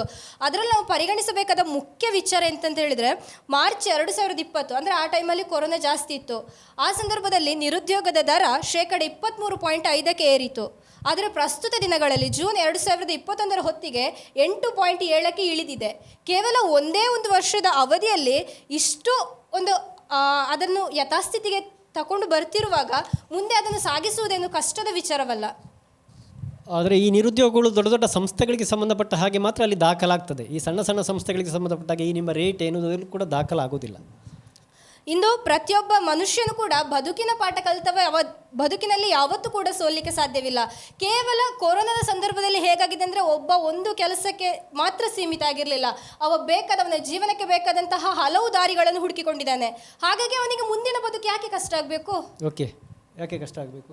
ಅದು ಈಗ ನಾವು ಎಷ್ಟು ಅದಕ್ಕೆ ಹೊಂದಿಕೊಂಡಿದ್ರು ಕೂಡ, ಅಂದರೆ ಹೊಸ ಹೊಸ ಅವಕಾಶಗಳು ಬರ್ತೈತೆ ಹೇಳಿದ್ರು ಕೂಡ ಎಷ್ಟೋ ಉದ್ಯೋಗಾವಕಾಶಗಳು ಇಲ್ಲದಾಗಿದೆ. ಉದಾಹರಣೆ ಹೇಳೋದಾದ್ರೆ, ಈಗ ಇದು ಸಾರ್ವಜನಿಕ ಸಾರಿಗೆ ಇರ್ಬೋದು. ಈಗ ಲಾಕ್ಡೌನ್ ಹಿನ್ನೆಲೆ ಸಾರ್ವಜನಿಕ ಸಾರಿಗೆಗಳು ಸ್ತಬ್ಧ ಆಯಿತು. ಆ ಹಿನ್ನೆಲೆ ಎಲ್ಲರೂ ಅವರವರ ಸ್ವಾವಲಂಬನೆ ಹೆಸರಲ್ಲಿ ಎಲ್ಲರೂ ಅವರವರ ವಾಹನ ತೆಗಿಲಿಕ್ಕೆ ಆರಂಭ ಮಾಡಿದರು ಅಂತ. ಎಲ್ಲರೂ ಸ್ಕೂಟಿ ಬೈಕೆಲ್ಲ ತೆಗಿಲಿಕ್ಕೆ ಆರಂಭಿಸಿದರು. ವಾಹನ ವ್ಯಾಪಾರ ಕೂಡ ಹೆಚ್ಚಾಯಿತು. ಈ ಹಿನ್ನೆಲೆಯಲ್ಲಿ ಏನಾಗ್ತದೆ, ಸಾರ್ವಜನಿಕ ಸಾರಿಗೆ ಇರ್ಬೋದು ಅಥವಾ ಅದನ್ನು ಆಧರಿಸಿಕೊಂಡಿರುವಂಥ ಜೀವನ ಸಾಗಿಸ್ತಿರುವ ಅನೇಕ ಲಕ್ಷ ಜನರಿರ್ಬೋದು, ಅವರಿಗೆ ಹೊಸ ಅವರ ಉದ್ಯೋಗಗಳು ನಷ್ಟ ಆಗ್ತಾ ಉಂಟು. ಈ ಹಿನ್ನೆಲೆಯಲ್ಲಿ ಎಷ್ಟೋ ಒಂದು ಭರವಸೆ ಹುಟ್ಟುತ್ತಾ ಇದ್ದರೂ ಕೂಡ ಆದರೆ 2 ಪಟ್ಟು ಅಥವಾ ಅದರ 10 ಪಟ್ಟು ಉದ್ಯೋಗ ಅವಕಾಶ ಇರ್ಬೋದು ಅಥವಾ ಜೀವಿಸಲಿಕ್ಕಿರೋ ಒಂದು ಸೌಕರ್ಯ ಇರ್ಬೋದು, ಅದು ಇಲ್ಲದಾಗ್ತಾ ಉಂಟು ತಿಳಿದು ಸತ್ಯ. ಬಹಳ ಹಿಂದಿನಿಂದಲೂ ಕೂಡ ನಮ್ಮ ದೇಶ ಇರ್ಬೋದು, ನಮ್ಮ ಜಗತ್ತಿರ್ಬೋದು, ಅನೇಕ ತೆರನಾದ ಸಾಂಕ್ರಾಮಿಕ ರೋಗಗಳನ್ನು ಕಂಡುಬಂದು ಈಗಾಗಲೇ ಅವರು ಪ್ಲೇಗ್ ಕೆಲವು ಉದಾಹರಣೆಗಳನ್ನು ಕೊಟ್ಟರು. ಪ್ರತಿ ವರ್ಷ ನಮ್ಮಲ್ಲಿ ಆಕ್ಸಿಡೆಂಟ್ಗಳಿಂದ ಸಾಯುವವರ ಸಂಖ್ಯೆ ಜಾಸ್ತಿ ಇದೆ, ಡೆಂಗ್ಯೂದಿಂದ ಸಾಯುವವರ ಸಂಖ್ಯೆ ಜಾಸ್ತಿ ಇದೆ. ಇದೆಲ್ಲವೂ ಕೂಡ ಈ ಕೊರೋನಾದಿಂದ ಮಾತ್ರ ಇಷ್ಟೆಲ್ಲ ಆಗ್ತದೆ, ನಂತರದ ಬದುಕಿನ ಒಂದು ಚಿತ್ರಣದ ಭಯಾನಕ ಅಂತ ನಾವು ಭಾವಿಸುವುದು ಎಷ್ಟು ಸರಿ ಅಂತ. ಕೊರೋನಾ ನಂತರದ ಬದುಕಿನ ಭವಿಷ್ಯವನ್ನು ನಿರ್ಧರಿಸುವಂಥದ್ದು ಅಂತ ನಾವು ಹೇಳ್ತಾ ಇಲ್ಲ. ಕೊರೋನಾದಿಂದಾಗಿ ಮಾತ್ರ ಕೊರೋನಾ ನಂತರದ ಬದುಕು ಹಾಳಾಗ್ತಾ ಇದೆ ಅಂತ ನಾವು ಹೇಳ್ತಾ ಇಲ್ಲ. ಕೊರೋನಾದ ಜೊತೆಗೆ ನಮ್ಮ ಈ ದೇಶ ಅಥವಾ ನಮ್ಮ ವಿಶ್ವ ಎದುರಿಸಿದಂತಹ ಹಲವು ಸಮಸ್ಯೆಗಳು ಈಗ ಇದೆ.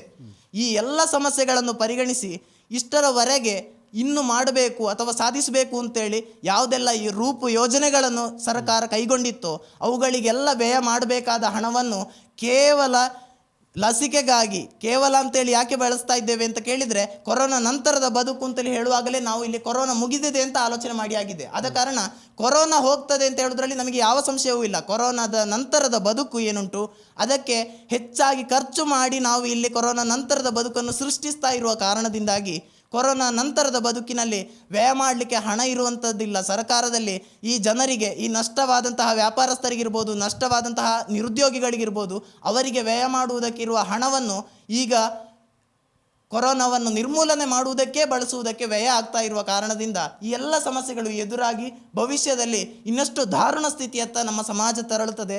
ಆ ಮೂಲಕ ಕೊರೋನಾ ನಂತರದ ಬದುಕು ಏನುಂಟು ಅದು ಮತ್ತಷ್ಟು ಕ್ಲಿಷ್ಟಕರವಾಗಿರ್ತದೆ ಅಂತ ಹೇಳಿ. ಭಾರತದ ಸಂಸ್ಕೃತಿಯ ಬಹಳ ದೊಡ್ಡ ಮೌಲ್ಯ ಅಂತಂದರೆ ಅದು ಕೌಟುಂಬಿಕ ಸಂಬಂಧಗಳು, ಕುಟುಂಬಗಳು. ಈ ಕುಟುಂಬ ವ್ಯವಸ್ಥೆ ಅಥವಾ ಕೌಟುಂಬಿಕವಾದ ಬಂಧಗಳು ಈ ಕೊರೋನಾ ಬಂದ ಬಳಿಕ ಜಾಸ್ತಿ ಆಗಿದೆ ಅಂತಾರೆ ಅವರು. ಕೌಟುಂಬಿಕ ಬಂಧಗಳು ಏನುಂಟು ನಮ್ಮ ಭಾರತೀಯ ಸಂಸ್ಕೃತಿಯ ಪ್ರಕಾರ ಯಾವುದೇ ಆಚರಣೆ, ಅನುಷ್ಠಾನ ಅಥವಾ ಸಂಭ್ರಮಗಳೇನುಂಟು ಅವು ಎಲ್ಲವೂ ಕೂಡ ಆಧಾರಿತವಾಗಿರುವಂಥದ್ದು ನಾಲ್ಕು ಮನೆಯ ನಾಲ್ಕು ಮಂದಿ ಬಂದು ಒಂದು ಕಡೆ ಸೇರಿ ಮಾತನಾಡಿ ಮುಖಾಮುಖಿಯಾಗಿ ತಮ್ಮ ಕಷ್ಟ ಸುಖಗಳನ್ನು ಹಂಚಿಕೊಳ್ಳುವ ಮೂಲಕ, ತಮ್ಮ ಜೀವನದ ಭಾರವನ್ನು ಇಳಿಸುವ ಮೂಲಕ, ತಮ್ಮ ಸಂಬಂಧಗಳನ್ನು ಮತ್ತಷ್ಟು ಬೆಸುಗೆಯನ್ನು ಮಾಡುವ ಮೂಲಕ ಮುಂದುವರಿಸ್ತಾ ಇದ್ದರು. ಆದರೆ ಕೇವಲ ಇಲ್ಲಿ ಅಂತರ್ಜಾಲದ ಮೂಲಕ ಡಿಜಿಟಲ್ ಆದಂತಹ ನಾವು ವರ್ಚುವಲ್ ಆಗಿ ನಾವು ಬದಲಾಗ್ತಾ ಇದ್ದೇವೆ. ಆ ಮೂಲಕ ಕೇವಲ ಸಂಬಂಧಗಳ ಹೆಸರಿನಲ್ಲಿ ನಾವು ಅವರ ಮುಖ ನೋಡಿ ಏನೋ ಮಾತಾಡ್ಬೋದು, ಹಿಂದೆ ಹೋಗಿ ಇನ್ನೂ ಏನೋ ಮಾತಾಡ್ಬೋದು. ಆದರೆ ಅದು ಮುಖಾಮುಖಿ ಆದಾಗ ಕೂಡ ಹಾಗೆ ಇರ್ತದೆ. ಅದರಲ್ಲಿ ಸಂಸ್ಕಾರಕ್ಕೆ ಜನ ಸೇರುವ ಹಾಗಿಲ್ಲ, ಮದುವೆಗೆ ಜನ ಸೇರುವ ಹಾಗಿಲ್ಲ, ಹಬ್ಬ ಹರಿದಿನಗಳನ್ನು ಆಚರಣೆ ಮಾಡುವ ಹಾಗಿಲ್ಲ. ಮತ್ತೆ ಹೇಗೆ ಈ ಕೌಟುಂಬಿಕ ಸಂಸ್ಕೃತಿ? ಅವರೇ ಒಂದು ವಿಷಯ ಹೇಳಿದರು, ಏನಂತ ಹೇಳಿದರೆ ಎದುರು ಒಂದು ಮಾತಾಡ್ಬೋದು, ಹಿಂದೆ ಒಂದು ಮಾತಾಡ್ಬೋದು. ಯಾಕೆ ಎದುರು ಸಿಗುವಾಗ ಅವರು ಎದುರದ್ದು ನಿಲ್ಲುವಾಗಲೇ ಆಯ್ ಅಂಚ ಮಾರೆ, ಈಗ ಇಲ್ಲಿ ಹೋಗಲಿ ಹೌದೇ ಮಾರೆ ಆಯ್ ಅಂಚ ಮಾತೇರಿ ಮಾತಾಡೋರು ಇದ್ದಾರೆ. ಅದು ಅಂತರ್ಜಾಲಕ್ಕೆ ಏನು ಕನ್ವರ್ಟ್ ಆಗಿದೆ ಅಂತ ಹೇಳ್ಬೋದು ಅಷ್ಟೇ. ವಿಷಯಗಳು ಏನು ಅಂತೇಳಿ, ಈಗ 4 ಜನ, ಈಗ ಮುಂಚೆ ಮದುವೆಗೆ ಅವರು ಬರಲಿಕ್ಕಾಗಲಿಲ್ಲ, ನಾನು ಒಬ್ಬನೇ ಬಂದೆ. ಈಗ ಆನ್ಲೈನ್ ಇದ್ದ ಕಾರಣ ಮನೇಲಿದ್ದವರೆಲ್ಲ ಬರ್ತಾರೆ, ಎಲ್ಲ ಬಂದು ಮಾತಾಡ್ತಾರೆ. ಹಾಗಿರುವ ನಿಮಗೆ ಈಗ ಅದೇ ಅವ್ರು ಹೇಳಿದ್ರು ಅಂತ್ಯ ಸಂಸ್ಕಾರಕ್ಕೆಲ್ಲ ಆಗುವಾಗ ಜನ ಕಮ್ಮಿ ಆಗ್ತಾ ಇದ್ದಾರೆ, ಊಟ ಕೊಡಬೇಕು ಅಂತಿಲ್ಲ. ಅದೇ ಏನಂತ ಹೇಳಿದರೆ, ಜನ ಸಾಕು, ಸುಮ್ಮನೆ 500 ಜನನ ಕರೆಯುವುದು ಯಾಕೆ, ಒಂದು 20 ದಿನ ಮುಗಿಸ್ಬೋದು ಅಂತ ಹೇಳುವ ವಿಷಯ. ಖರ್ಚು ಯಾಕೆ ಸುಮ್ಮನೆ ಮಾಡಬೇಕು? ದುಡ್ಡು ಉಂಟು ಅಂತ ಹೇಳಿ ಖರ್ಚು ಮಾಡಲಿಕ್ಕೆ ಆಗ್ತದಾ? ಬೇರೆಯವರಿಗೆ ಅದರಲ್ಲಿ ಸಹಾಯ ಮಾಡ್ಬೋದಲ್ವ? ಆ ನಿಟ್ಟಿನಲ್ಲಿ 25 ಜನ 50 ಜನರಲ್ಲಿ ಒಂದು ಮದುವೆ ಅಥವಾ ಒಂದು ಕಾರ್ಯಗಳನ್ನು ಮುಗಿಸ್ಬೋದು ಅಂತ ಹೇಳೋದು ಕೊರೋನಾ ಹೇಳಿಕೊಟ್ಟಿದೆ. ಕೊನೆಯ ಸೊತ್ತು ಉಪಸಂಹಾರ ಸಮಪ್ ಮಾಡುವಂಥ ಹೊತ್ತು ನೀವೇನು ವಾದಗಳನ್ನು ಮಂಡಿಸಿದ್ದೀರಿ ಅದಕ್ಕೆ ಪೂರಕವಾಗಿ ಕೊನೆಗೆ ನೀವು ಉಪಸಂಹಾರವನ್ನು ಮಾಡ್ಬೋದು, ಪ್ಲೀಸ್. ನಾಗರಿಕತೆ ಬೆಳೆದು ಬಂದಲ್ಲೆಲ್ಲ ಹೊಸ ಹೊಸ ರೋಗಗಳು ಬರುವುದು ಸರ್ವೇ ಸಾಮಾನ್ಯ. ಯಾವಾಗ ಹೆಚ್ಚು ಹೆಚ್ಚು ಜನಗಳು, ಪ್ರಾಣಿಗಳು ಜೊತೆಯಾಗಿ ಜೀವಿಸಲಾರಂಭಿಸಿದವೋ ಅವುಗಳ ಸ್ವಚ್ಛತೆಯ ಕೊರತೆಯಾಗಿರ್ಬೋದು, ಅವುಗಳ ದೇಹಕ್ಕೆ ಪೋಷಕ ಸತ್ವಗಳ ಕೊರತೆಯಿಂದಾಗಿರ್ಬೋದು, ಒಂದೊಂದು ಹೊಸ ಹೊಸ ರೋಗಗಳನ್ನು ಇದುವರೆಗೂ ಸ್ವಾಗತಿಸಿ ಕರೆತಂದಿವೆ. ಆದರೆ ಎಂತಹ ಕೆಟ್ಟ ಪರಿಸ್ಥಿತಿ ಬಂದರೂ ಕೂಡ ಇದುವರೆಗೂ ಜಗತ್ತು ನಿಂತಿಲ್ಲ, ಇನ್ನು ಮುಂದೆ ನಿಲ್ಲುವುದು ಕೂಡ ಇಲ್ಲ. ಯಾವುದೇ ಸಮಸ್ಯೆ ಬಂದರೂ ಕೂಡ ಅವುಗಳನ್ನು ಬಗೆಹರಿಸುವಂತಹ ಶಕ್ತಿ ನಮ್ಮಲ್ಲಿದೆ ಎಂಬುದನ್ನು ಆ ರೋಗಗಳು ಸಾಬೀತುಪಡಿಸಿವೆ ಎಂದಾದರೆ ನಮ್ಮ ಮುಂದಿನ ಬದುಕಿನಲ್ಲಿ ಋಣಾತ್ಮಕ ಎಂಬುದು ಕಾಣುವುದು ನಿಜವಾಗಿಯೂ ಅದು ಸುಳ್ಳಿನ ವಿಚಾರ. ನಮ್ಮ ಬದುಕು ಹಾಗಾಗಿ ಮುಂದೆ ಅಂದರೆ ಈ ಹಿಂದೆ ಬಂದಂತಹ ಅನೇಕಾರು ರೋಗಗಳು ಇದೇ ರೀತಿ ಕೊರೋನಾ ಹಿಂದಿನ ವಿಚಾರಗಳಿಗೆ ಹೋದಾಗ ಕೊರೋನಾ ಒಂದು ಲೆಕ್ಕವೇ ಇಲ್ಲ. ಅದೆಷ್ಟೋ ರೋಗಗಳನ್ನು ನಾವು ಗೆದ್ದು ಬಂದಿದ್ದೇವೆ. ಜಗತ್ತು ನಿಂತಿದೆ ಎಂದು ಭಾಸವಾದರೂ ಕೂಡ ನಾವು ಅವುಗಳನ್ನು ಗೆದ್ದು ಬಂದಿದ್ದೇವೆ. ಎಲ್ಲ ಯಥಾಸ್ಥಿತಿಗೆ ಬಂದಿದೆ. ಬದಲಾವಣೆ ಎಂಬುದು ಜಗತ್ತಿನ ನಿಯಮ, ಬದಲಾಗಲೇಬೇಕು. ಕಷ್ಟಗಳು ಬರದ ಮೇಲೆ ಕೊರೋನಾ ನಂತರದ ಬದುಕು ಏನುಂಟು ಅಲ್ಲಿ ತಾನು ಜೀವಿಸುವಂತಹ ಜೀವಿ ಕೇವಲ ಸ್ವಾರ್ಥಮಯವಾಗಿರ್ತದೆ. ಆ ಜೀವಿ ತಾನು ಇತರರೊಂದಿಗೆ ಹಂಚಿ ತಿನ್ನುವುದನ್ನು ಮರೆತು ಬಿಟ್ಟಿರ್ತಾನೆ. ಯಾಕೆಂತ ಕೇಳಿದರೆ, ಒಂದು ಕಾರ್ಯಕ್ರಮ ಆದಾಗ ಅಲ್ಲಿ ಚಪ್ಪರ ಮಾಡುವವರಿಗೆ, ಅಡುಗೆ ಮಾಡುವವರಿಗೆ ಹಂಚುವಂತಹ ಹಣ ಏನುಂಟು ಕೇವಲ ಸಣ್ಣ ಮೂಲಕ ನಾವು ಕಾರ್ಯಕ್ರಮವನ್ನು ಪೂರ್ತಿ ಮಾಡಿ ಎಲ್ಲ ನಮ್ಮೊಳಗೆ ಇಟ್ಟುಕೊಳ್ಳುವ ಅಂತ ಹೇಳುವ ಭಾವನೆ ಬರ್ತದೆ. 4 ಉದ್ಯೋಗ ಅವಕಾಶವನ್ನು ಅಲ್ಲಿ ನಾವು ಹಾಳು ಮಾಡಿದ್ದೇವೆ ಅಂತ ಹೇಳುವಂಥದ್ದನ್ನು ಮರಿಬಾರ್ದು. ಅದೇ ರೀತಿ ನಾನು ಹೇಳುವುದೇನು ಅಂತ ಹೇಳಿದರೆ, ವಿದ್ಯಾರ್ಥಿಗಳ ಹಿತದೃಷ್ಟಿಯಿಂದ ಅಥವಾ ಅವರ ಪರವಾಗಿ ಮಾತನಾಡಿ ಹೇಳುವುದೇನಂತ ಹೇಳಿದರೆ, ಇದು ನೀವು ಹೇಳಿರುವಂತಹ ಮಾತೆ ಆಗಿರಬಹುದು, ವೇದವಿದ್ದರೆ ಭೂಮಿ ಇದ್ದರೆ ಘನ ಪರಂಪರೆ ಇದ್ದರೆ ಏನು ಸಾರ್ಥಕ, ಮನೆಯ ಮಕ್ಕಳೇ ಮಲಗಿ ನಿದ್ರಿಸುತ್ತಿದ್ದರೆ. ಮಕ್ಕಳು ಈಗ ಮನೆಯಲ್ಲಿ ನಿದ್ರಿಸ್ತಾ ಇದ್ದಾರಾ ಅಥವಾ ಕ್ಲಾಸ್ಗಳನ್ನು ನೋಡ್ತಾ ಇದ್ದಾರಾ ಅಂತ ಹೇಳುವಂಥದ್ದು ಸ್ವಲ್ಪ ಹಿತದೃಷ್ಟಿಯಿಂದ ನಮ್ಮೊಳಗೆ ನಾವೇ ಚರ್ಚೆ ಮಾಡಿಕೊಂಡ್ರೆ ತಿಳಿತದೆ ಅಂತ ಹೇಳಲಿಕ್ಕೆ ಇಷ್ಟಪಡ್ತೇನೆ. ಆದುದರಿಂದ ಭವಿಷ್ಯದ ಸವಾಲುಗಳು ಅಷ್ಟು ಸುಲಭದ್ದಲ್ಲ. ಈ ಕೊರೋನಾ ಅಂತ ಹೇಳುವಂಥದ್ದು ಈ ಹಿಂದೆ ನಾವು ಕಂಡು ಕೇಳರಿಯದ ವಿಷಯವೇ. ಆದ್ದರಿಂದ ಈ ಹಿಂದೆ ನಾವು ಅನುಭವಿಸಿದ ರೋಗಗಳಿಂದ ಇದು ಭಿನ್ನವಾಗಿದೆ ಅಂತ ಹೇಳಲಿಕ್ಕೆ ಇಷ್ಟಪಡ್ತೇನೆ. ಪ್ರಿಯ ವೀಕ್ಷಕರೇ, ಈ ಚರ್ಚಾ ಸ್ಪರ್ಧೆಯ 2ನೆಯ ಹಂತ ಕೂಡ ಕೊನೆಗೊಂಡಿದೆ. ಈ 2 ಸ್ಪರ್ಧೆಗಳಲ್ಲಿ ವಿಜೇತರಾದವರು ಮುಂದಿನ ಹಂತಕ್ಕೆ ಅಂದರೆ ಅಂತಿಮ ಹಂತಕ್ಕೆ ತೇರ್ಗಡೆಯನ್ನು ಪಡೀತಾರೆ. ಆ ಸ್ಪರ್ಧೆಯನ್ನು ನೋಡುವುದರ ಮುಂಚೆ ಒಂದು ಪುಟ್ಟ ವಿರಾಮವನ್ನು ತೆಗೆದುಕೊಳ್ಳೋಣ.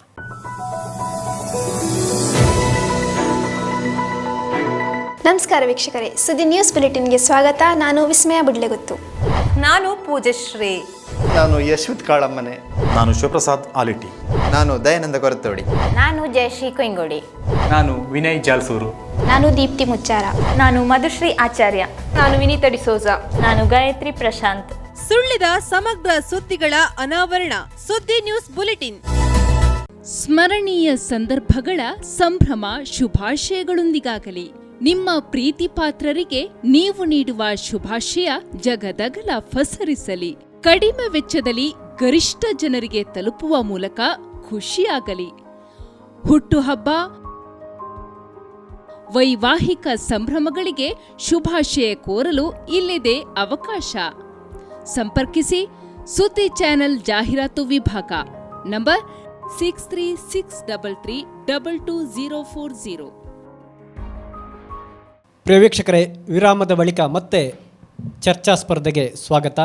ಇಂದು ಸ್ವಾತಂತ್ರ್ಯೋತ್ಸವದ ಅಮೃತ ಮಹೋತ್ಸವದ ಸಂಭ್ರಮದಲ್ಲಿದ್ದೇವೆ. ಇದರ ಅಂಗವಾಗಿ ಸುದ್ದಿ ಏರ್ಪಡಿಸ್ತಾ ಇರುವಂತಹ ಬಹು ಚರ್ಚಿತ ವಿಷಯ, ಹಾಟ್ ಸಬ್ಜೆಕ್ಟ್ಗಳ ಒಂದು ವಿಚಾರವನ್ನು ಈ ಚರ್ಚೆಗೆ ಎತ್ತಿಕೊಂಡಿದ್ದೇವೆ. ಇದು ಅಂತಿಮ ಹಂತದ ಸ್ಪರ್ಧೆ.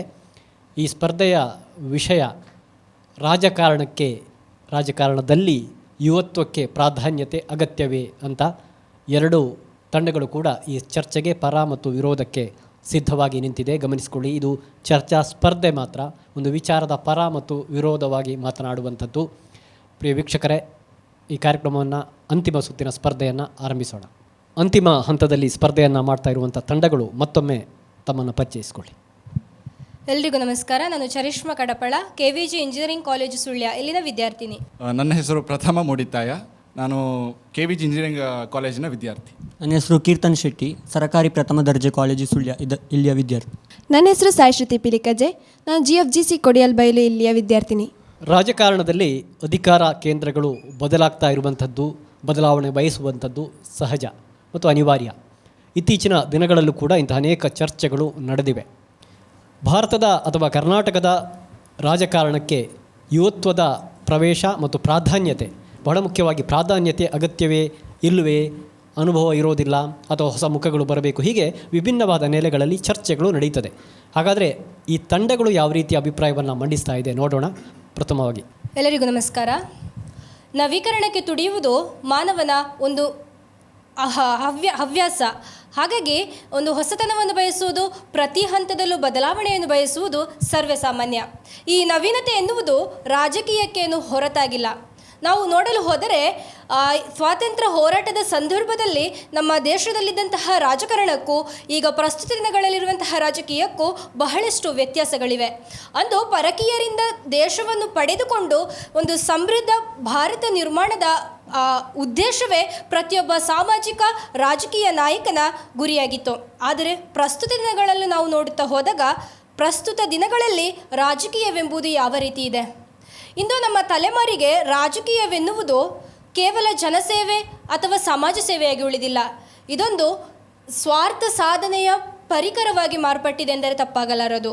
ಹಾಗಾಗಿ ರಾಜಕೀಯದಲ್ಲಿ ಹೊಸ ಹೊಸ ಚಿಂತನೆಗಳ, ಹೊಸ ಹೊಸ ಆದರ್ಶಗಳು ಬರಬೇಕಾಗಿದೆ. ರಾಜಕೀಯದಲ್ಲಿ ಯುವಜನತೆಯ ಪಾತ್ರ ಅಂದರೆ ಯುವಜನತೆ ಏಕೆ ರಾಜಕಾರಣಕ್ಕೆ ಬರಬೇಕು ಅಂತೇಳಿದರೆ, ಅಂದರೆ ಮುಂದೊಂದು ದಿನ ಯುವಜನತೆ ನೇರವಾಗಿ ಒಂದು ಸಿಂಹಾಸನದ ಮೇಲೆ ಹೋಗಿ ರಾಜ ಕೂತ್ರೆ ಅದಕ್ಕೆ ಒಂದು ಬೆಲೆ ಇರುವುದಿಲ್ಲ. ಯಾಕಂತೇಳಿದರೆ ಆ ಸಿಂಹಾಸನದಲ್ಲಿ ರಾಜ ಕೂರುವಾಗ ಆತನಿಗೆ ಆ ರಾಜಕೀಯ ವಿಷಯದ ಬಗ್ಗೆ ತಿಳಿದಿರಬೇಕು. ಅದೇ ಆತ ಮೊದಲೇ ಅದಕ್ಕೆ ಸಿದ್ಧನಾಗಿದ್ದರೆ ಆ ಸಿಂಹಾಸನದಲ್ಲಿ ಆತ ಕೂತಾಗ ಉತ್ತಮವಾದಂತಹ ಒಂದು ಆಡಳಿತವನ್ನು ಆತ ನಡೆಸಲಿಕ್ಕೆ ಸಾಧ್ಯ ಉಂಟು. ಆದ ಕಾರಣದಿಂದ ರಾಜಕೀಯದಲ್ಲಿ ಸಕ್ರಿಯವಾಗಿ ಯುವಕರು ಪಾಲ್ಗೊಳ್ತಾ ಇರಬೇಕು. ಯುವ ಜನತೆಯ ಪ್ರಾಧಾನ್ಯ ಎನ್ನುವುದು ರಾಜಕೀಯದಲ್ಲಿ ಪ್ರಮುಖವಾಗಿ ಈಗಿನ ಸಂದರ್ಭದಲ್ಲಿ ಅವಶ್ಯಕವಾಗಿದೆ. ಏಕೆಂತೇಳಿದರೆ ಹಳೆ ತಲೆಮಾರುಗಳು ಹೋದಂತೆ ಹೊಸ ತಲೆಮಾರುಗಳು ಬರಲೇಬೇಕು. ಆದ್ದರಿಂದ ಯುವಜನತೆಯ ಪಾತ್ರ ತುಂಬ ಅಗತ್ಯವಾಗಿದೆ ಅಂತ ಹೇಳ್ಬೋದು. ಎಸ್, ಎರಡನೇ ಹಂತದಲ್ಲಿ ನೀವೇನು ವಿಚಾರಗಳನ್ನು ಪ್ರಸ್ತಾವನೆ ಮೂಲಕ ಹೇಳಿದ್ದೀರಿ ಅದನ್ನು ಇನ್ನಷ್ಟು ಗಟ್ಟಿಗೊಳಿಸಲಿಕ್ಕೆ ಅವಕಾಶ. ದಾರಿ ತಪ್ಪುತ್ತಿರುವ ರಾಜಕಾರಣಕ್ಕೆ ಹೇಗೆ ಹೊಸ ಹೊಸ ರೀತಿಯ ಆಲೋಚನೆಗಳು ಆದರ್ಶಗಳು ಬರಬೇಕಾಗಿದೆ, ಹೌದು ನಿಜ. ಆದರೆ ಆ ಚಿಂತನೆಗಳು ರೂಪುಗೊಳ್ಳಬೇಕಾದರೆ, ರಾಜಕಾರಣದ ಶೈಲಿ ಬದಲಾಗಬೇಕಾದರೆ ಅಲ್ಲಿ ಹೊಸ ಮುಖಗಳು ಬಂದಾಗಬೇಕೆಂದಿಲ್ಲ. ಈಗ ಇರುವಂತಹ ರಾಜಕಾರಣಿಗಳು ಏನಿದ್ದಾರೆ ಅವುಗಳ ಆಲೋಚನೆಗಳಾಗಿರ್ಬೋದು, ಅವುಗಳ ಚಿಂತನೆ ದೃಷ್ಟಿಕೋನಗಳು ಬದಲಾದರೆ ಸಾಕು. ಹಾಗಾಗಿ ಈ ದೇಶದ ಏಳಿಗೆಯನ್ನು ಬಯಸುವ, ಅಂದರೆ ಕ್ರೀಡಾ ಆಗಿರ್ಬೋದು, ಸಾಹಿತ್ಯ ಆಗಿರ್ಬೋದು, ಸಾಂಸ್ಕೃತಿಕ, ವ್ಯಾಪಾರ ಇಂತಹ ಕ್ಷೇತ್ರಗಳಲ್ಲಿ ಅಭಿವೃದ್ಧಿಯನ್ನು ಕಾಣಬೇಕಾದ ದೇಶದ ಅವಿಭಾಜ್ಯ ಅಂಗಗಳಾದ ಯುವಕರನ್ನು ನಾವ್ಯಾಕೆ ರಾಜಕಾರಣಕ್ಕೆ ಎಳ್ಕೊಂಡು ಅವರ ಭವಿಷ್ಯವನ್ನು ಹಾಳು ಮಾಡಬೇಕು? ಈಗ ದಾರ್ಶನಿಕರೊಂದು ಮಾತನ್ನು ಹೇಳ್ತಾರೆ, ವಿಚಾರವನ್ನೊಮ್ಮೆ ಬದಲಾಯಿಸಿ ನೋಡು, ದೇಶವೇ ಬದಲಾಯಿತು. ದೋಣಿ ಬದಲಿಸಬೇಕೆಂದಿಲ್ಲ, ದಿಕ್ಕು ಬದಲಿಸಿದರೆ ಸಾಕು, ನೀನು ಸೇರುವ ದಡ ಎದುರಾದೀತೆಂದು. ಹಾಗಾಗಿ ನಮ್ಮ ರಾಜಕಾರಣವು ಅಥವಾ ನಮ್ಮ ಇಂದಿನ ದೇಶದ ವ್ಯವಸ್ಥೆಯು ಸುವ್ಯವಸ್ಥೆಗೊಳ್ಳಲು ಹೊಸ ಮುಖಗಳ ಅಗತ್ಯವಿಲ್ಲ. ಅವುಗಳನ್ನು ಎಳೆದುಕೊಂಡು ನಾವೇಕೆ ಅವರ ಭವಿಷ್ಯವನ್ನು ಹಾಳು ಮಾಡಬೇಕು? ಈಗಿರುವ ರಾಜಕಾರಣ ವ್ಯವಸ್ಥೆಯು ಮುಂದುವರಿಬೇಕಾದರೆ ಅಥವಾ ಅಭಿವೃದ್ಧಿ ಹೊಂದಬೇಕಾದರೆ ಆಲೋಚನೆಗಳಾಗಿರ್ಬೋದು, ಚಿಂತನೆಗಳಾಗಿರ್ಬೋದು, ದೃಷ್ಟಿಕೋನಗಳನ್ನು ಬದಲಾಯಿಸಿಕೊಂಡರೆ ಸಾಕು ಹೊರತು ಹೊಸ ಮುಖಗಳ ಅಗತ್ಯ ಭಾರತೀಯ ರಾಜಕಾರಣಕ್ಕಿಲ್ಲ. ಹೊಸ ಚಿಗುರು ಹಳೆ ಬೇರು ಕೂಡಿರಲು ಮರ ಸೊಬಗು, ಹೊಸ ಯುಕ್ತಿ ಹಳೆ ತತ್ವದೊಡೆಗೂಡೆ ಧರ್ಮ, ಋಷಿವಾಕ್ಯದೊಡನೆ ವಿಜ್ಞಾನ ಕಲೆ ಮೇಳವೆಸೆ ಜಸವು ಜನ ಜೀವನಕ್ಕೆ ಮಂಕುತಿಮ್ಮ. ಈ ವಾಕ್ಯನ ಎಲ್ಲರೂ ಕೇಳೇ ಇರ್ತೀರಾ.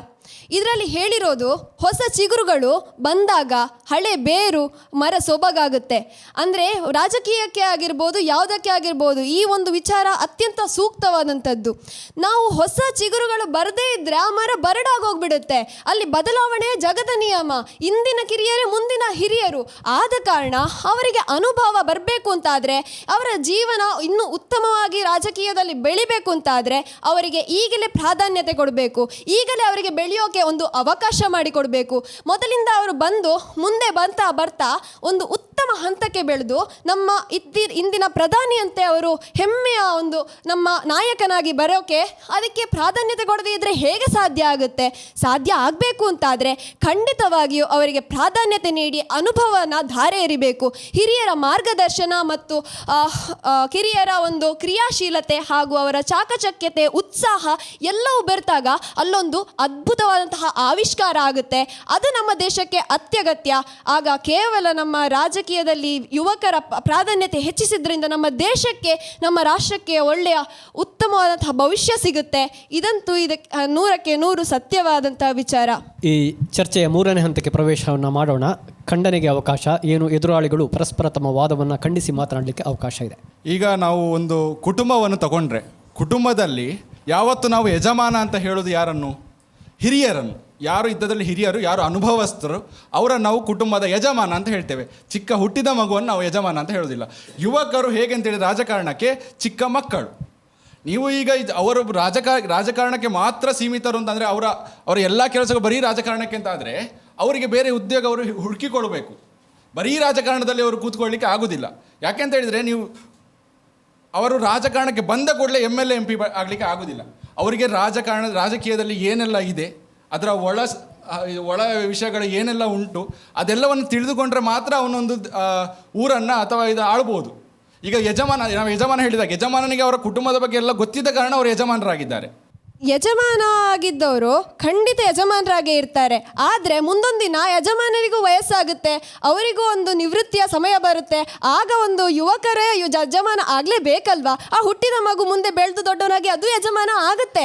ಅಂಥ ಸಂದರ್ಭಕ್ಕೆ ಮೊದಲಿಗೆ ಅವರಿಗೆ ಒಂದು ಅವಕಾಶ ಕೊಡಬೇಕು. ಅವರಿಗೆ ಈಗಿನಲೇ ಅವರನ್ನು ತಯಾರಿ ಮಾಡಬೇಕು. ತಯಾರಿ ಮಾಡಬೇಕಾದ್ರೆ ಪ್ರಾಧಾನ್ಯತೆ ಕೊಡಬೇಕು. ಪ್ರಾಧಾನ್ಯತೆ ಕೊಟ್ಟರೆ ಮಾತ್ರ ಸಾಕಾಗೋದಿಲ್ಲ. ಅವರಿಗೆ ತಿದ್ದಿ ತೀಡಿ ಅವರಿಗೆ ನೈಪುಣ್ಯವನ್ನು ಎರಿಬೇಕು, ದಾರಿ ಎರಿಬೇಕು, ಮಾರ್ಗದರ್ಶನ ನೀಡಬೇಕು. ಆಗ ಮಾತ್ರ ಅವರಿಗೆ ಬೆಳವಣಿಗೆ ಸಾಧ್ಯ. ಪ್ರಾಧಾನ್ಯತೆ ಇಲ್ಲ ಅಂದರೆ ಅವ್ರು ಹೇಗೆ ತಾನೇ ಕಲ್ತ್ಕೊಳ್ತಾರೆ? ಯುವಕರು ಎನ್ನುವುದು 18ರಿಂದ 35 ವರ್ಷದ ವಯೋಮಾನದವರನ್ನು. ಈಗಿನ ಭಾರತದಲ್ಲಿರುವಂಥ ಯುವಕರೆಲ್ಲ ಈ ರಾಜಕೀಯ ಕ್ಷೇತ್ರದಲ್ಲಿ ಮುನ್ನುಗ್ಕೊಂಡು ಹೋದರೆ ದೇಶದ ಉಳಿದ ಬೆಳವಣಿಗೆಗೆ ಸಹಕರಿಸುವವರು ಯಾರು? ಕ್ರೀಡಾ ಕ್ಷೇತ್ರಗಳಲ್ಲಾಗಿರ್ಬೋದು ಅಥವಾ ಸಾಹಿತ್ಯ ಕ್ಷೇತ್ರಗಳಲ್ಲಾಗಿರ್ಬೋದು. ಸಾಂಸ್ಕೃತಿಕವಾಗಿ ಮುಂದುವರಿಲಿಕ್ಕೆ ಯುವಕರೇ ಇಲ್ಲದಾದ್ಮೇಲೆ ಎಲ್ಲ ರಾಜಕಾರಣಕ್ಕೆ ಹೋಗಿ ಕೂತುಕೊಂಡ್ರೆ ನಮ್ಮ ದೇಶ ಮುಂದುವರಿಯೋದಾದರೂ ಹೇಗೆ? ಈಗ ರಾಜಕಾರಣವೆಂಬುದು ಈಗ ಏನಾಗಿದೆ ಅಂದರೆ ಕೇವಲ ಅದೊಂದು ಜನಸೇವೆ ಆಗಿರ್ಬೋದು ಅಥವಾ ಸಮಾಜ ಸೇವೆ ಎಂಬುದೊಂದು ಮುಖವಾಡವೇ ಹೊರತು ಅದೊಂದು ನಿಷ್ಠಾವಂತ ಕಾರ್ಯವಾಗಿ ಯಾರೂ ಮಾಡ್ತಿಲ್ಲ. ಹೀಗಿರುವಾಗ ಅನುಭವ ಇಲ್ಲದ ಮೇಲೆ ಯುವಕರಲ್ಲಿ ಎಷ್ಟು ಉತ್ಸಾಹ, ಎಷ್ಟು ಆಲೋಚನೆಗಳಿದ್ರೆ ಏನು ಪ್ರಯೋಜನ? ಈಗ ಒಬ್ಬೊಂದು ಈ ಮಕ್ಕಳಿಗೊಂದು ಬೆಲೆ ಬಾಳುವಂತಹ ವಸ್ತುವನ್ನು ಕೊಟ್ಟರೆ ಅವರಿಗೆ ಅದನ್ನು ಎಂತ ಮಾಡಬೇಕು ಅಂತ ಹೇಳಿ ಗೊತ್ತಿರೋದಿಲ್ಲ. ಅನುಭವ ಇಲ್ಲದ ಮೇಲೆ ಅವರು ಹೇಗೆ ತಾನೇ ರಾಜ್ಯಭಾರ ಮಾಡಲಿಕ್ಕೆ ಸಾಧ್ಯ? ನೀವು ಹೇಳಿದ್ದು ಕರೆಕ್ಟ್. ಅಂದರೆ ಈಗ ಹುಟ್ಟಿದಂಥ ಮಗುವನ್ನು ನೇರವಾಗಿ ನಾವು ಕರ್ಕೊಂಡೋಗಿ ಕಾಲೇಜಿಗೆ ಸೇರಿಸಲಿಕ್ಕೆ ಸಾಧ್ಯ ಇಲ್ಲ. ಆ ಮಗು ಕಲಿತಾ ಕಾಲೇಜಿಗೆ ಹೋಗ್ಬೇಕಷ್ಟೇ. ಹಾಗೆ ರಾಜಕಾರಣದಲ್ಲಿ ಕೂಡ ಅವರು ಕಲಿತಾ ದೊಡ್ಡ ಸ್ಥಾನಕ್ಕೆ ಹೋಗ್ಬೇಕು. ಅಲ್ಲಲ್ಲ, ನಾನು ಹೇಳ್ತಿರೋದು ಅದನ್ನೇ. ಕಲಿತಾ ಹೇಳ್ಬೇಕಾದ್ರೆ ಅವನು ಸೀದೋಗಿ MLA ಆಗೋದಿಲ್ಲಲ್ಲ. ಅವನು ಕಲ್ತಾಗುವಾಗ ಅವನಿಗೊಂದು 40-50 ವರ್ಷ ಆಗಿರ್ತದೆ. ಆಗ ಅವ್ರು ರಾಜಕಾರಣಕ್ಕೆ ಹೋಗೋದು, ಅದು ಯುವಕ ಆಗೋದಿಲ್ಲ. ಅಲ್ಲ, ಯುವಕರಿಗೆ ಅಂದರೆ ಕಲಿಯುವಂತಹ ಜ್ಞಾನ ಅಧಿಕವಾಗಿರ್ತದೆ. ಅಂದರೆ ನಾವು ಒಂದು ವಿಷಯ ಹೇಳಿದ ತಕ್ಷಣ ಅವರು ಬೇಗ ಅದನ್ನು ಅರ್ಥ ಮಾಡಿಕೊಳ್ತಾರೆ. ಅಂದರೆ ಜ್ಞಾನ ಅವರಿಗೆ ವೃದ್ಧಿಯಾಗಿರ್ತದೆ ಆ ಟೈಮ್. ಯುವಕರು ಬರುವುದು ಹೌದು. ನಾವು ಹೇಳೋದು ಯುವಕರು ರಾಜಕಾರಣಕ್ಕೆ ಪ್ರವೇಶಿಸಬಾರ್ದು ಅಂತ ಹೇಳ್ತಾ ಇಲ್ಲ. ಅವರಿಗೆ ಬಂದ ಕೂಡಲೇ ಒಂದು ಅಧಿಕಾರ, ಇವ್ರು ಹೇಳಿದಾಗೆ ಅದು ಅಧಿಕಾರದ ವಿಷಯವನ್ನು ನಾವು ಮಾತಾಡಬೇಕಾದ್ದು. ಅಧಿಕಾರಕ್ಕೆ ಅವರು ಬರುವಾಗ ಅವ್ರನ್ನ 50-60 ವರ್ಷ ಆಗಿರ್ತದೆ. ಖಂಡಿತವಾಗಿ ಹೇಳ್ತೀನಿ. ಈಗ ನೀವು ಹೇಳಿದದ್ದು ಸರಿಯೇ. ಯಾಕೆಂದ್ರೆ 50 ವರ್ಷ 60 ವರ್ಷ ಆಗಿರ್ತದೆ. ಆದರೆ ರಾಜಕೀಯದಲ್ಲಿ ನಿವೃತ್ತಿ ಅನ್ನುವಂಥದ್ದು ಬರುವುದಿಲ್ಲ. ಹಿರಿಯ ತಲೆಮಾರು ಕಿರಿಯ ತಲೆಮಾರು ಅಂತ ಬರ್ತದೆ.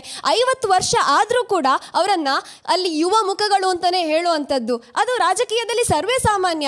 ಯಾವ ರೀತಿಯಲ್ಲಿ ಅಂದರೆ ಈಗಿನ ಕ್ಯಾಬಿನೆಟ್ ಅನ್ನೇ ನೋಡ್ಬೋದು ನಾವು. ಕ್ಯಾಬಿನೆಟ್ ಅಲ್ಲಿ ಇರುವವರೆಲ್ಲ ಯಾರು ಅತ್ಯಂತ ಕಿರಿಯರು ಅಂತಾನೆ, ಅಂದರೆ ಯುವಕರು ಅಂತ ಹೇಳ್ತಾರೆ. ಅವರೆಲ್ಲ 50 ವರ್ಷದ ಸಮೀಪದಲ್ಲೇ ಇದ್ದಾರೆ. ಆದರೂ ಅವರು ಯುವ ಮುಖಗಳೇ. ಯಾವುದೇ ಕಾರಣಕ್ಕೂ ಕೂಡ 18 ವರ್ಷ ದಾಟಿದ ತಕ್ಷಣ ಅವರು ಯುವ ಮುಖ ಆಗೋದಿಲ್ಲ. ಆಗೋದಿಲ್ಲ? ಇಲ್ಲ, 18 ವರ್ಷದವರು ಯುವಕರು ಶುರು ಆಗ್ತಾರೆ. 18ರಿಂದ 40 ನಮ್ಮ ಸಾಮಾಜಿಕ ಜೀವನದಲ್ಲಿ ಅದನ್ನು ಯುವಕರು ಅಂತ ಹೇಳ್ತಾರೆ. ಆದರೆ ರಾಜಕೀಯದಲ್ಲಿ 50 ವರ್ಷ ಆದರೂ ಕೂಡ ಅವರನ್ನ ಯುವಕರು ಅಂತ ಹೇಳ್ತಾರೆ. 60, 70, 80 ಆದವರನ್ನ ಹಿರಿಯ ತಲೆಮಾರು ಅಂತ ಕರೀತಾರೆ. ಅಲ್ಲದೆ ಹಿರಿಯರಿಗೆ ಯಾವುದೇ ರೀತಿಯಾದಂತಹ ಒಂದು ಹಿನ್ನೆಲೆಯಲ್ಲಿ ಅವರದ್ದು ತಲೆಯಲ್ಲಿ ಪೂರ್ವಗ್ರಹಗಳು ಸೃಷ್ಟಿಯಾಗಿರುತ್ತೆ. ಜೊತೆಗೆ ಅವರು ಅದನ್ನೇ ಮುಂದುವರಿಸ್ತಾರೆ. ಒಂಥರ ವಂಶವೃಕ್ಷ ಥರ ವಂಶ ರಾಜಕೀಯ ಮಾಡ್ತಾ ಹೋಗ್ತಾರೆ. ಆದರೆ ಯುವಕರು ಬಂದರೆ ಅಲ್ಲಿ ಒಂದು ಹೊಸ ಆವಿಷ್ಕಾರದ ಜೊತೆಗೆ ಹೊಸ ಚಿಂತನೆಗಳಿಗೂ ಅವಕಾಶ ಆಗುತ್ತೆ. ಅದನ್ನು ನಾವು ಗಮನಿಸಲೇಬೇಕು ತಾನೇ. ಅದೇ ನೀವು ಹೇಳೋದು ಹೇಗೆ ಅಂತ ಹೇಳಿದರೆ, ಈಗ ಗೂಗಲಲ್ಲಿ ಸುಂದರ್ ಪಿಚೈ ಅವನು ಚಿಕ್ಕವನಿರುವಾಗಲೇ CEO ಆದ ಅಂತ.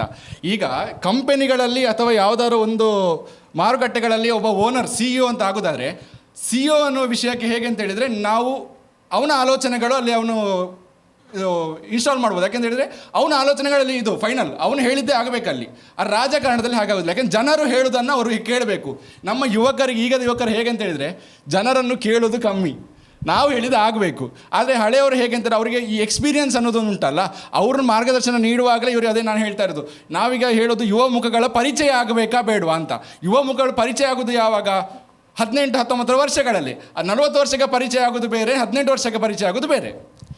ಅವರದ್ದು ಇಲ್ಲಿ ಹೇಳಿರುವಂಥದ್ದು ಯುವ ಮುಖಗಳು, ಯುವಕರಲ್ಲ, ಯುವ ಮುಖಗಳು. ಯುವ ಮುಖಗಳು ಅಂದರೆ ಅಲ್ಲಿ ಹೊಸೊಬ್ಬರೆಲ್ಲ ಯುವ ಮುಖಗಳೇ.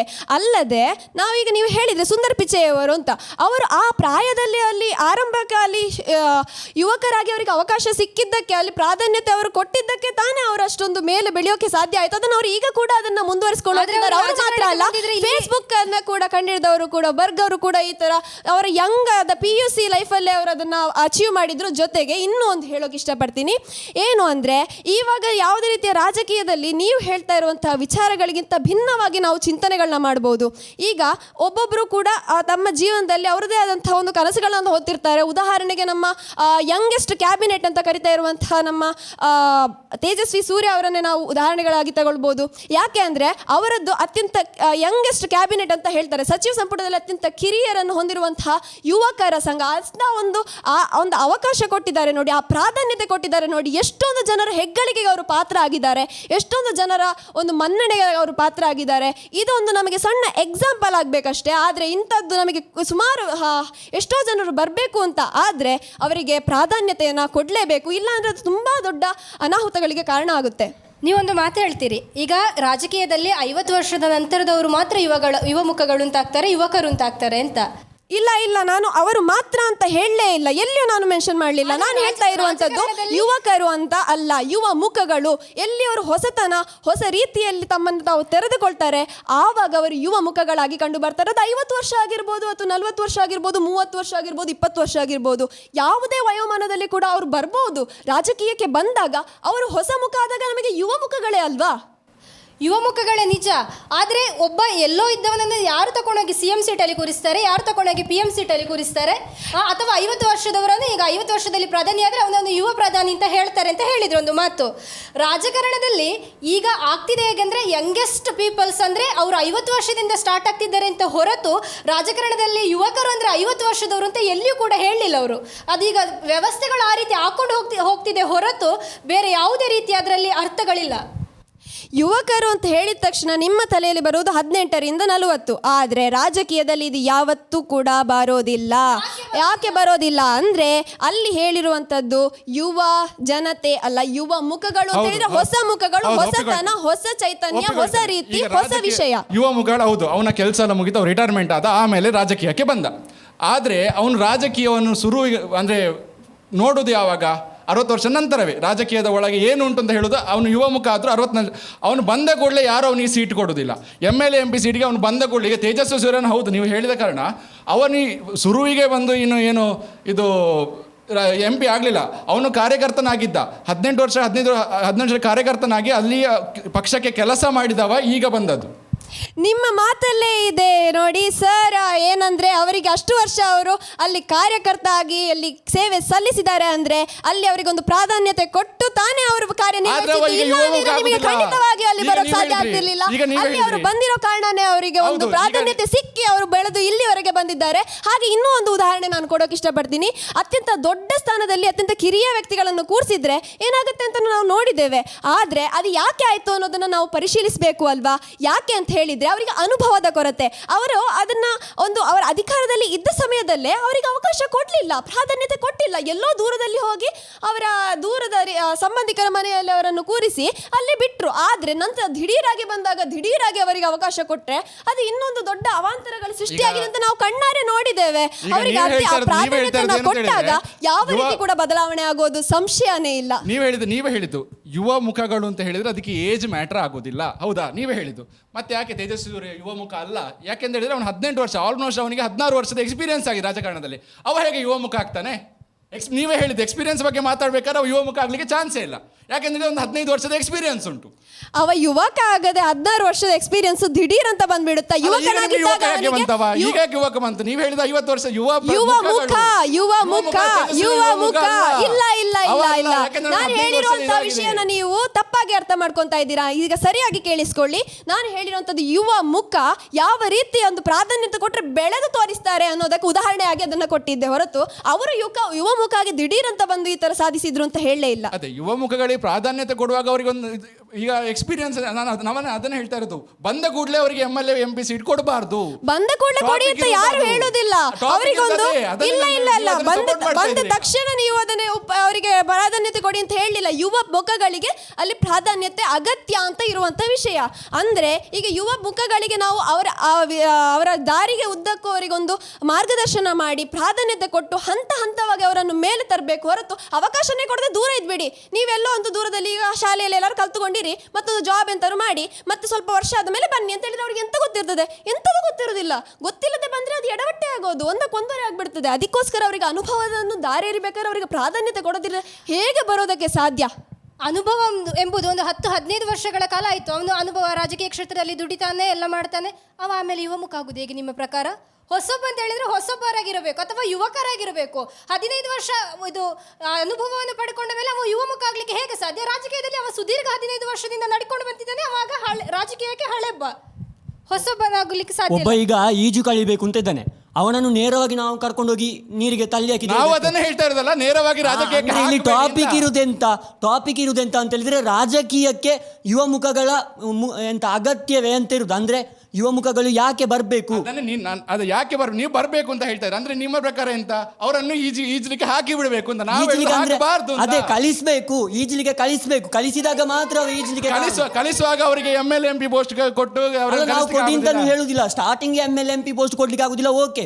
ಆದ್ರೆ ಫಸ್ಟಿಗೆ ಕಲ್ತ್ರೆ ಅಷ್ಟೇ ಮಾತ್ರ ಅವರು ಲಾಸ್ಟಿಗೆ MLA MP ಆಗ್ಲಿಕ್ಕೆ ಸಾಧ್ಯ ಅಷ್ಟೇ. ನಾವು ಅದನ್ನ ಹೇಳ್ತಾ ಆಗ ಅವರು ಯುವ ಮುಖಗಳು ಆಗಿರುದಿಲ್ಲ ಅಣ್ಣ. ಯುವ ಮುಖಗಳು ಯಾವಾಗ ಆಗೋದು? ಯುವ ಮುಖಗಳು ಅಂತ ಆಗೋದು ಯಾವಾಗ ಅಂದ್ರೆ ಅವರು ಬಂದ ಕೂಡಲೇ ಒಂದು ಅಧಿಕಾರಕ್ಕೆ ಬಂದ್ರೆ ಅದು ಯುವ ಮುಖ. ಇಲ್ಲ ಇರೋದು ಯುವ ಮುಖ ಆಗುದಿಲ್ಲ. ಈಗ ನಿಮಗೆ ಉದಾಹರಣೆ ಅಂತ ನಮ್ಮ ಪ್ರಧಾನಿಯನ್ನೇ ಕೊಡ್ಬೋದು. ಅವರು ಯುವ ಮುಖ ಆಗಿದ್ದಾಗಲೇ ಹೋರಾಟ, ಚಳುವಳಿ, ಎಲ್ಲ ರೀತಿಯಾದಂತಹ ಅನುಭವಗಳನ್ನ ಪಡ್ಕೊಂಡು ಆ ಪ್ರಾಧಾನ್ಯತೆನ ಅವರೇ ಪಡ್ಕೊಂಡು ಬಂದಿದ್ದಾರೆ. ಅಲ್ಲಿಂದ ನಂತರ ಈಗ ದೊಡ್ಡ ವ್ಯಕ್ತಿತ್ವ ಆಗಿ ಎಲ್ಲರ ಮುಂದೆ ಸಾಕ್ಷಿಯಾಗಿ ಎಲ್ಲರಿಗೂ ಒಂದು ಉದಾಹರಣೆಯಾಗಿ ಇದ್ದಾರೆ ಅಂದಮೇಲೆ ನಿಮಗೆ ಇದಕ್ಕಿಂತ ದೊಡ್ಡ ಉದಾಹರಣೆ ಏನು ಬೇಕು? ಯುವ ಮುಖಗಳಿಗೆ ಇದೇ ರೀತಿ ಪ್ರಾಧಾನ್ಯತೆ ಆರಂಭದಿಂದಲೂ ಹಂತದಿಂದಲೂ ಸಿಕ್ಕಿದಾಗ ಅವರಿಗೆ ಬೆಳವಣಿಗೆಗೆ ದೊಡ್ಡ ಒಂದು ನೀರೆರೆದಂತಹ ಒಂದು ಅವಕಾಶ ಆಗುತ್ತೆ. ಹೌದು, ನೀವು ಒಂದು ಮಾತು ಹೇಳಿದ್ರೆ, ನಾವು ಯುವಕರು ಅಂತ ಹೇಳುವಾಗ ಅಲ್ಲಿ ಯುವಕರನ್ನ ಬಗ್ಗೆ ಮಾತಾಡ್ತಿಲ್ಲ, ಹೊಸ ಮುಖಗಳ ಬಗ್ಗೆ ಮಾತಾಡ್ತಿರೋದು ಅಂತ. ಅದೇ ವಿಷಯ ಹೌದು. ಈಗ ಪ್ರಧಾನಿಯವರು ಕೂಡ ಅವರು ಆರಂಭಿಕ ಹಂತದಲ್ಲಿ ಹೊಸ ಮುಖ ಆಗದೆ ತಿರೀರಂತ ಹಳೆ ಮುಖ ಆಗೋಕೆ ಸಾಧ್ಯ ಇಲ್ವಲ್ಲ? ಅಲ್ಲಕ್ಕ, ನೀವು ಹೇಳಿದ್ರಿ ಪ್ರಧಾನಿ ಮಂತ್ರಿ ಆದ್ರು ಅಂತ. ಅವರು ಮದುವೆ ಆಯ್ತು ಅವರಿಗೆ. ಆಗ ಹೆಂಡತಿಯನ್ನೇ ಸಂಭಾಳಿಸ್ಬೋದು ಅಂತ ಹೇಳಿದ್ರೆ ನಾನು ರಾಜಕೀಯವನ್ನು ಸಂಭಾಳಿಸ್ಬೋದು ಧೈರ್ಯ ಬಂದ ಮೇಲೆ ಅವರು ಬಂದು ಇದು CM ಆದಂಥದ್ದು. ಇದು ಹಾಸ್ಯಾಸ್ಪದವಾಗಿದೆ ಹೊರತು ಅದೇ ವಿಷಯ ಸರಿ ಅಲ್ವಾ? ಇಲ್ಲ. ಯಾಕೆ ಅಂದರೆ ಇದನ್ನು ನಾವು ಓಕೆ ರಾಜಕಾರಣಕ್ಕೆ ಯುವ ಮುಖಗಳು ಬಂದರೆ ಹೀಗೆ ಆಗಬೇಕು. ಚರ್ಚೆಗಳು ನಡೆಯಬೇಕು. ಚರ್ಚೆಗಳು ನಡೆದರೆ ಮಾತ್ರ ಒಳ್ಳೆಯ ಚಿಂತನ ಮಂಥನಗಳು ಮತ್ತು ಪರಿಣಾಮವನ್ನು ದೊರಕಲಿಕ್ಕೆ ಸಾಧ್ಯ ಉಂಟು. ಪ್ರಶ್ನೆಗಳು ನಿಮ್ಮ ತಂಡಕ್ಕೆ. ಯುವ ಮುಖಗಳು, ನೀವು ರಾಜಕಾರಣವನ್ನು ಕೂಡ ತುಂಬ ಇವತ್ತಿನ ಸಂದರ್ಭದಲ್ಲಿ ಕೆಟ್ಟಿದೆ ಅಂತ ಹೇಳಿದ್ದೀರಿ. ಇದು ಖಾಲಿ ಯುವಕರು ಬಂದ ಕಾರಣದಿಂದ ಕೆಟ್ಟಿರುವಂಥದ್ದಲ್ಲ, ಈಗ ಇರುವ ಹಿರಿಯರಿಂದಲೂ ಕೂಡ ಈ ರಾಜಕಾರಣ ಕೆಟ್ಟಿದೆ. ಹಾಗಾಗಿ ಯುವಕರು ಬಂದರೆ ಅವರಿಗೆ ಅನುಭವದಿಲ್ಲ, ಅವರು ಬಂದು ಕೆಡುವುದಕ್ಕೆ ಏನುಂಟು? ಹಿರಿಯರೇ ಕೆಡಿಸಿದಾರಲ್ಲ. ಕೆಡಿಸಿದ್ದಾರೆ ನಿಜ ಸರ್. ಆದರೆ ಯುವಕರು ಅಂತ ಹೇಳಿದರೆ ಭಾರತದ ಅವರೊಂದು ಭವ್ಯ ಭಾರತ ನಿರ್ಮಾಣದ ಅಡಿಗಲ್ಲುಗಳಾಗಿವೆ. ರಾಜಕಾರಣವೆಂಬುದು ಈಗ ಇಡೀ ಜಗತ್ತಿನಲ್ಲಿ ಅಥವಾ ಇಡೀ ದೇಶದಲ್ಲಿ ಪ್ರತಿಯೊಬ್ಬರಿಗೆ ಅದರ ಆಲೋಚನೆ ಬರುವುದು ಹೇಗೆ ಅಂತ ಹೇಳಿದರೆ, ಅದೊಂದು ಹಣ ಮಾಡುವಂತಹ ವಹಿವಾಟು. ಅಥವಾ ಒಬ್ಬನೇ ಒಬ್ಬ ರಾಜಕಾರಣಿ ನಿಷ್ಠಾವಂತನಾಗಿ ಯಾವುದು ಜನಸೇವೆ ಮಾಡಿಕೊಂಡಿರೋರು ಒಬ್ಬ ರಾಜಕಾರಣಿ ಇದ್ದರೂ ಕೂಡ ಪ್ರತಿಯೊಬ್ಬರು ಅದರಲ್ಲಿ ಆಸಕ್ತಿ ತೋರಿಸುವುದಕ್ಕೆ ಸಾಧ್ಯ ಉಂಟು. ಎಷ್ಟು ಮಂದಿ ಯುವಕರು ಯುವತ್ವ ರಾಜಕಾರಣಕ್ಕೆ ಬಂದು ಹಿರಿಯರನ್ನು ತಿದ್ದಲಿಕ್ಕೆ ಸಾಧ್ಯ ಆಗಿದೆ? ಯುವಕರು ಸರ್ ತಿದ್ದುದು ಅಂತ ಹೇಳಿದರೆ ಯುವಕರಿಗೆ ಹಿರಿಯರನ್ನು ತಿದ್ದಲಿಕ್ಕೆ ಸಾಧ್ಯ ಇಲ್ಲ. ಯಾಕೆಂತ ಹೇಳಿದ್ರೆ ಅನುಭವದ ಶಿಕ್ಷಣಕ್ಕಿಂತ ಅನುಭವದ ಪಾಠಕ್ಕಿಂತ ಬದುಕಿನ ಪಾಠಕ್ಕಿಂತ ಮುಖ್ಯವಾದ ಶಿಕ್ಷಣ ಯಾವುದುಂಟು? ಯಾವುದೇ ತಂತ್ರಜ್ಞಾನಗಳು ಬರಲಿ, ಎಂಥದೇ ಬರಲಿ, ಅನುಭವವನ್ನು ಯಾರು ಕೂಡ ಮೀರಿಸ್ಲಿಕ್ಕೆ ಆಗೋದಿಲ್ಲ ಸರ್. ಯುವಕರಿಗೆ ಅವರ ಮೇಲೆ ಒಂದು ಉತ್ಸಾಹಗಳಿರಲಿ, ನಾನಿದು ಮಾಡ್ತೇನೆ, ಬಿಸಿ ರಕ್ತದ ಉತ್ಸಾಹಗಳಿರಲಿ. ಅನುಭವ ಇಲ್ಲದ ಮೇಲೆ ಅವರು ಎಂತ ಮಾಡ್ತಾರೆ? ಅವರಿಗೊಂದು ಗುರಿ ಇಲ್ಲದ ಮೇಲೆ, ನಾನು ಈ ಕಾರ್ಯ ಮಾಡಬಹುದು ಅಂತ ಹೇಳುವ ಗುರಿ ಇಲ್ಲದ ಮೇಲೆ ಅವರು ಬಂದು ಏನು ಮಾಡಲಿಕ್ಕೆ ಸಾಧ್ಯ? ಯುವಕರಿಗೆ ಯುವಕರಾದಂತಹ ಅನೇಕಾರು ಕೆಲಸಗಳು ಅವರದೇ ಇದೆ. ಎಲ್ಲ ರಾಜಕಾರಣಕ್ಕೆ ಇದೆ, ಸಮಯ ಇದೆ, ಇಲ್ಲ ಅಂತ ಹೇಳಲಿಲ್ಲ. 40 ವರ್ಷದ ನಂತರ ಹೋಗಲಿ, ಯಾರು ಬೇಡ ಹೇಳ್ತಾರೆ? ಆಗ ಒಂದು ಅನುಭವ ಆಗ್ತದೆ. ಅಥವಾ ಅವರ ಹಿರಿಯ ಮುಂದಿನ ರಾಜಕಾರಣಿಗಳನ್ನು ಅವರು ನೋಡಿಕೊಳ್ತಾರೆ, ಹೇಗೆ ಮಾಡ್ಬೋದು, ಏನು ಅಂತ ನೋಡಿಕೊಳ್ತಾರೆ. ಹಾಗಿರುವಾಗ ಯುವಕರನ್ನು ನಾವು ರಾಜಕಾರಣಕ್ಕೆ ಎಳೆದು ಅವರ ಭವಿಷ್ಯವನ್ನು ಯಾಕೆ ಹಾಳು ಮಾಡಬೇಕು? ಆತ್ಯಂತಿಕವಾಗಿ ರಾಜಕಾರಣ ಉದ್ದೇಶ ಜನಸೇವೆ, ಹೌದಲ್ವಾ?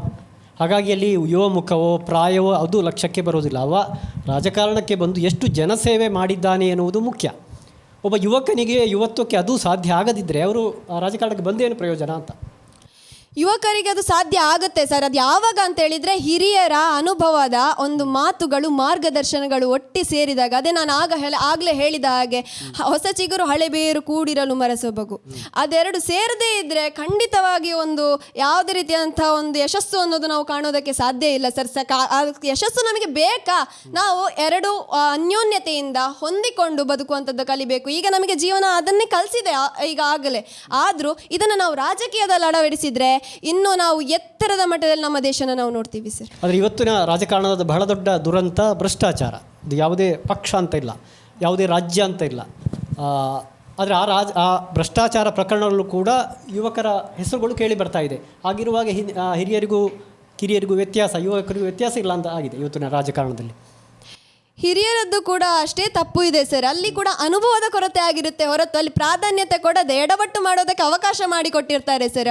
ಅದರಿಂದಾಗಿ ಆ ಥರದ ಒಂದು ಕೆಟ್ಟ ಕಾರ್ಯಗಳು ಆಗುತ್ತೆ. ಕೆಲವರಿಗೆ ಅದರ ಬಗ್ಗೆ ಒಂದು ಕೆಟ್ಟದಾದ ಚಿಂತನೆಗಳಿರುತ್ತೆ ಸರ್. ಅವರಿಗೊಂದು ಸ್ಪಷ್ಟವಾದ ಒಂದು ನಿಲುವನ್ನು ತಂದು ಕೊಡೋಕೆ ನಾವು ಅವರಿಗೊಂದು ಸರಿಯಾದ ಗುರಿಯನ್ನು ನಾವು ತೋರಿಸಬೇಕೇ ಹೊರತು ಅದು ಬಿಟ್ಟು ಅವರಿಗೆ ಒಂದು ಬೇರೆ ರೀತಿಯ ಕಲ್ಪನೆಗೆ ಎಡೆ ಮಾಡಿ ಕೊಡ್ತಾ ಇರೋದು ನಾವೇ ಸರ್. ಜನರೇ ಅದಕ್ಕೋಸ್ಕರ ಆ ಥರ ಒಂದು ಕಲ್ಪನೆಗಳನ್ನು ಅವರಿಗೆ ಬಿಟ್ಟು ಕೊಡ್ತಾ ಇರೋದು. ಅದು ಯಾವಾಗ ಒಂದು ಪ್ರಾಧಾನ್ಯತೆ ಕೊಟ್ಟವ್ರಿಗೆ ಹೊಸ ವಿಚಾರ ಒಂದು ಸಲ ಬಂದರೆ ಸರ್, ಅದು ಎಲ್ಲರಿಗೂ ಒಮ್ಮೆಗೆ ಅದು ತಲುಪ್ತದೆ ಸರ್. ನಿಂತ ನೀರಾಗದೆ ಹರಿಯುವ ಬದುಕು ಎಲ್ಲವೂ ಕೂಡ ರಾಜಕಾರಣ ವ್ಯವಸ್ಥೆ ಎಲ್ಲವೂ ಕೂಡ ಹರಿಯುವ ರೀತಿ ಇರಬೇಕು ಅಂತ. ಆ ಹರಿಯುವ ರೀತಿಯಲ್ಲಿದ್ದರೆ ಅಲ್ಲಿ ಯುವಕರು ಬರಬೇಕಲ್ಲ, ಬಂದರೆ ಮಾತ್ರ ಅಲ್ಲ ಶುದ್ಧ ಆಗೋದು. ಯುವಕರು ಬರಲೇಬೇಕು ಅಂತ ಹೇಳಿ ಇಲ್ಲಲ್ಲ ಸರ್.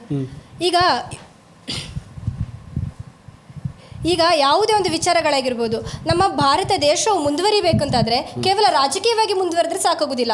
ಸಾಂಸ್ಕೃತಿಕವಾಗಿ ಆಗಿರ್ಬೋದು ಅಥವಾ ಯಾವುದೇ ಇನ್ನು ಸಾಮಾಜಿಕವಾಗಿ ನಮ್ಮ ಇವತ್ತಿನ ಸಬ್ಜೆಕ್ಟ್ ರಾಜಕಾರಣ, ಇವತ್ತಿನ ಸಬ್ಜೆಕ್ಟ್ ರಾಜಕಾರಣ ಎಲ್ಲ ರೀತಿಯಲ್ಲಿ ಮುಂದುವರಿಬೇಕಾಗ್ತದೆ. ಹಾಗಿರುವಾಗ ಕೇವಲ ಎಲ್ಲರೂ ರಾಜಕಾರಣಕ್ಕೆ ತುಂಬಿಕೊಂಡು ಹೋದರೆ ಹೇಗೆ ಮುಂದುವರಿಯುವುದು? ಆದರೆ ಈಗ ನೀವು ಹೇಳಿದೆ ಹರಿವ ನೀರಿನ ಹಾಗೆ ಅಂತ, ಹರಿವ ನೀರಕ್ಕೂ ಒಮ್ಮೊಮ್ಮೆ ಬರಗಾಲ ಬರ್ತದಲ್ಲ ಸರ್. ಹಾಗೆ ಇದು ಯುವಕರು ಅಂತ ಹೇಳಿದ್ರೆ ಅದೇ ಅವ್ರು ಹೇಳಿದ್ರು ಯುವ ಮುಖಗಳು ಅಂತ. ಈಗ ಎಕ್ಸ್ಪೀರಿಯನ್ಸ್ ನಿಮ್ಗೀಗ ಈಗ ನದಿ ಬರುವುದಾದ್ರೂ ಅದಕ್ಕೆ ಎಲ್ಲಿಂದಾದ್ರೂ ನೀರು ಬಂದು ಸೇರಬೇಕು. ಈಗ ಮಳೆಯಾಗಿ ಬರ್ಬೋದಾದ್ರೂ ನೀರು ಸೇರಬೇಕು. ಆ ನೀರುಗಳು ಅನುಭವದ ಮೂಲಕ ಬಂದು ಅವರು ಸೇರಿದ್ರೆ ಅದಕ್ಕೆ ರಾಜಕಾರಣಕ್ಕೆ ಅವರು ಒಂದು ಇದು ತೂಕ ಕೊಟ್ಟಾಗೆ. ಸೀದಾ ಬಂದು ನಾನು ಸೇರ್ತೇನೆ ಅಂತ ಹೇಳಿದ್ರೆ ಕೆಸರು ನೀರು ಸೇರಿದ್ರೆ ಏನು ಮಾಡ್ಲಿಕ್ಕೆ ಆಗ್ತದೆ? ಇಡೀ ಇದು ಹಾಳಾಗೋದಿಲ್ವಾ? ಅಂದರೆ ಯುವಕರು ಬರದೇ ಬರಗಾಲ ಆದರೆ ಯುವಕರು ನಾವು ಹೇಳೋದು ಯುವಕರು ಬರಬಾರ್ದು ಅಂತಲ್ಲ, ಯುವಕರು ಬಂದು ಒಮ್ಮೆಗೆ ನಮಗೆ MP ಸೀಟ್ ಬೇಕು, ಒಮ್ಮೆಗೆ ನಮಗೆ ಇದು ಬೇಕು ಅಂತ ಹೇಳಲಿಕ್ಕೆ ಆಗೋದಿಲ್ಲಲ್ಲ. ಇದು ಎಕ್ಸ್ಪೀರಿಯನ್ಸ್ ಬೇಕಾಗ್ತದೆ ಅಂತ. ಓಕೆ, ಬರಗಾಲ ಅಂತದ್ದು ಇವತ್ತಕ್ಕೂ ಇದೆ ಅಂತ ಅವರು ಹೇಳೋದು. ಅವರು ಹೇಳಿರುವಂಥದ್ದು ಸರ್, ಈಗ ಯಾವ್ದಾದ್ರು ಯುವ ಮುಖಗಳು ಬರುದೇ ಬೇಡ, ಅವರು ಬೇರೆ ಕೆಲಸದಲ್ಲಿ ಇರಲಿ, ಆಮೇಲೆ ಬರಲಿ, 40 ವರ್ಷ ಆದಮೇಲೆ ಬರಲಿ ಅಂತ. ಹಾಗಾದರೆ ಅವರಿಗೆ ಅನುಭವ ಎಲ್ಲಿಂದ ಸರ್ ಸಿಗೋದು? ಆ ಅನುಭವ ದಿಢೀರಂತ ಬಂದುಬಿಡುತ್ತಾ? ಬೇರೆ ವಿಷಯದಲ್ಲಿ ಅನುಭವ ಇದ್ದರೆ ರಾಜಕೀಯದಲ್ಲಿ ಅನುಭವ ಬೇಡವಾ ಸರ್? ರಾಜಕೀಯದಲ್ಲಿ ಅನುಭವ ಇಲ್ಲದೇನೆ ಅವರು ದಿಢೀರಾಗಿ ಬಂದುಬಿಡ್ತಾರೆ ಸರ್? ಇಲ್ಲ ಅಲ್ವಾ? ಅದಕ್ಕೋಸ್ಕರನೇ ಈ ಹರಿಯುವ ನೀರು ಅಂತ ನೀವೇನು ಉದಾಹರಣೆ ಕೊಟ್ಟರೆ ಅದು ಸತ್ಯ ಸರ್. ಈಗ ಹಿರಿಯರು ಒಂದು ಯಾವುದೋ ಒಂದು ಕಟ್ಟುಪಾಡು ಅಥವಾ ಹಳೆಯ ಒಂದು ರೀತಿ ಚಕ್ಕಟ್ಟು, ಹಳೆ ಭಾಷಣ, ಹಳೆ ವಾಕ್ಯ, ಹಳೆ ರೀತಿ, ಹಳೆ ಮೆಥಡ್, ಹಳೆ ಶೈಲಿ ಎಲ್ಲ ಹಳೇದಾಗಿರುತ್ತೆ. ಆದರೆ ಜನ ಏನೋ ಒಂದು ಚೇಂಜ್ ಕೇಳ್ತಾರೆ ಸರ್, ಏನೋ ಒಂದು ನೂತನ ಆಗಿರುವಂಥ ಒಂದು ವಿಷಯನ ಕೇಳ್ತಾರೆ. ಆಗ ಯುವಕರು ಬಂದು ಅದನ್ನು ತುಂಬ ಪ್ರಫುಲ್ಲವಾಗಿ ನಮ್ಮ ದೇಶಕ್ಕೆ ಅದನ್ನು ಮುಟ್ಟಿಸ್ತಾರೆ ಸರ್. ಯುವಕರನ್ನು ನಾವು ಈಗ ನೋಡ್ತಾ ಇದ್ದೇವೆ. ನಮ್ಮ ದೇಶ, ಅಯ್ಯೋ, ನಮ್ಮ ಸ್ವಾಮಿ ವಿವೇಕಾನಂದರೇ ಅವತ್ತೇ ಹೇಳಿದ್ದಾರೆ, ಹೇಳಿ ಎದ್ದೇಳಿ ಗುರಿ ಮುಟ್ಟುವ ತನಕ ನಿಲ್ಲದಿರಿ ಅಂತ. ಯುವಕರನ್ನೇ ಅವರು ಮೂಲವಾಗಿ ಇಟ್ಕೊಂಡು ಹೇಳಿದ್ದಾರೆ. ಅಂದರೆ ಇವಾಗ ಖಂಡಿಸಲೂಬಹುದು ಸರ್, ಯುವಕರು ಅಂತ ಹೇಳಿದ ತಕ್ಷಣ ನೀವು ಯುವಕರಿಗೆ ಹೇಳಿದ್ರಿ ಅಂತ. ಆದರೆ ಈ ರಾಜಕೀಯಕ್ಕೆ ಅದು ಬರುವಾಗ ಅದು ಪ್ರಾಯದ ವಿಷಯ ಇಲ್ಲಿ ಬರೋದಿಲ್ಲ. ಯಾಕಂದ್ರೆ ಯುವ ಮುಖಗಳು ಅಂತ ಇರೋದು ಇಲ್ಲಿ ಪ್ರಾಧಾನ್ಯತೆ ಅಂತ ಇರುವಂತದ್ದು. ಅವರು ಪ್ರವೇಶದ ಬಗ್ಗೆ ಹೇಳ್ತಾ ಇದ್ದಾರೆ. ಒಂದು ಪಕ್ಷ ನಿಮಗೆ MLA ಸೀಟ್ ಕೊಡ್ತದೆ ಅಂತ ಒಂದು ಹೇಳುತ್ತೆ, ನೀವು ಸ್ವೀಕಾರ ಮಾಡ್ತೀರಾ, ಹೋಗ್ತೀರಾ? ನಾನು ಮೊದಲಿಗೆ ನನ್ನ ಹಿರಿಯರ ಮಾರ್ಗದರ್ಶನ ಪಡೀಲಿಕ್ಕೆ ಇಷ್ಟಪಡ್ತೇನೆ ಸರ್. ಅವರ ಎಲ್ಲರ ಮಾತುಗಳು ಹಾಗೂ ಅವರೆಲ್ಲರ ಅಭಿಪ್ರಾಯನ ಪಡೆದು ನಂತರ ನಾನು ಆ ಒಂದು ಪದವಿಯನ್ನು ಏರೋದಕ್ಕೆ ಇಷ್ಟಪಡ್ತೀನಿ. ಆದರೆ ನನಗೆ ಸರಿಯಾದ ಮಾರ್ಗದರ್ಶನ ಸಿಕ್ಕಿ ನನಗೆ ಒಂದು ನಂಬಿಕೆ ಬಂದಾಗ, ನನಗೆ ಆ ಪ್ರಾಧಾನ್ಯತೆ ಸಿಕ್ಕಾಗ ನಾನು ಅದನ್ನು ಉಪಯೋಗಿಸಿಕೊಳ್ತೀನಿ ಸರ್. ಇದೇ ಪ್ರಶ್ನೆ ನಿಮಗೆ. ಅದೇ ಅವ್ರು ಹೇಳಿದರು, ಅವರಿಗೆ ಅದರ ಏನು ಹೇಳ್ತಾರೆ, ಬೇರೆಯವರು ಅದರ ಬಗ್ಗೆ ಹೇಳಬೇಕು, ಹಿರಿಯರು ಹೇಳಬೇಕು. ಯುವ ಮುಖಗಳಿಗೆ ಅವರು ಹೇಳಿದರು ಅವರೇ ಹೊಸ ಹೊಸ ವಿಷಯಗಳನ್ನು ತರ್ತಾರೆ ಅಂತ. ಮತ್ತು ಇದು ಹಿರಿಯರ ಮಾರ್ಗದರ್ಶನ ಯಾಕೆ? ಹಾಗಾಗಿ ನೀವು ಅದೇ ಈಗ MP ಸೀಟ್ ಸಿಗಬೇಕಾದ್ರೂ ನಾನು ಬಂದ ಕೂಡಲೇ ಕೊಟ್ಟರೆ ಹೇಗಾಗ್ಬೋದು? ಈಗ ನಾನು ಜನರನ್ನು ನಾನು ರೀಚ್ ಆಗ್ಬೋದಾ? ಯಾಕೆಂದರೆ ಅದರಲ್ಲೂ ಈಗ ಅವನು ಸೋಷಲೈಸ್ ಆಗಿರಬೇಕು ಮೊದಲಿದಾಗಿ. ನಾನು ಜನರನ್ನು ರೀಚ್ ಆಗ್ಬೋದಾ? ಜನರನ್ನು ರೀಚ್ ಆಗ್ಬೋದು ನಾನು ಏನು ಮಾಡಬೇಕು? ಈಗ ಎಲ್ಲರಿಗೂ ಹಿರಿಯರೇ ಬದಲಾವಣೆ ತರಬೇಕು ಅಂತ, ತರಲಿಕ್ಕೆ ಆಗುದಿಲ್ಲ, ಹೋಗಿಯೇ ತರಬೇಕು ಅಂತ ಇಲ್ಲ ಅಂತ ನಿಮ್ಮ ವಾದ. ಆದರೆ ಇಲ್ಲಿ ವಿಷಯ ಇರುವಂಥದ್ದು ಯುವ ಮುಖಗಳಿಗೆ ಪ್ರಾಧಾನ್ಯತೆ ಅಂತ ಸರ್. ಯಾವುದೇ ರೀತಿಯಂಥ ಹಿರಿಯ ಮುಖಗಳೇ ಅದನ್ನು ನಿರ್ವಹಿಸಬೇಕು ಕೊನೆಯವರೆಗೆ ಅಂತ ಎಲ್ಲೂ ಹೇಳಲಿಲ್ಲ ಸರ್ ಇಲ್ಲಿರುವಂಥದ್ದು. ಓಕೆ, ಪ್ರಿಯ ವೀಕ್ಷಕರೇ, ಇದು ಈ ಹೊತ್ತಿನ ವಿಶೇಷ. ಸ್ವಾತಂತ್ರ್ಯೋತ್ಸವದ ಅಮೃತ ಮಹೋತ್ಸವದ ಸಂದರ್ಭದಲ್ಲಿ ಸುದ್ದಿ ಸಾದರಪಡಿಸಿದ ಒಂದು ವಿನೂತನ ಕಾರ್ಯಕ್ರಮ. ನಿರಂತರ ಸುದ್ದಿ ಹಾಗೂ ಅಪ್ಡೇಟ್ಗಳಿಗೆ ನೋಡ್ತಾ ಇರಿ ಸುದ್ದಿ ನ್ಯೂಸ್ ವೆಬ್ಸೈಟ್. ನಮಸ್ತೆ.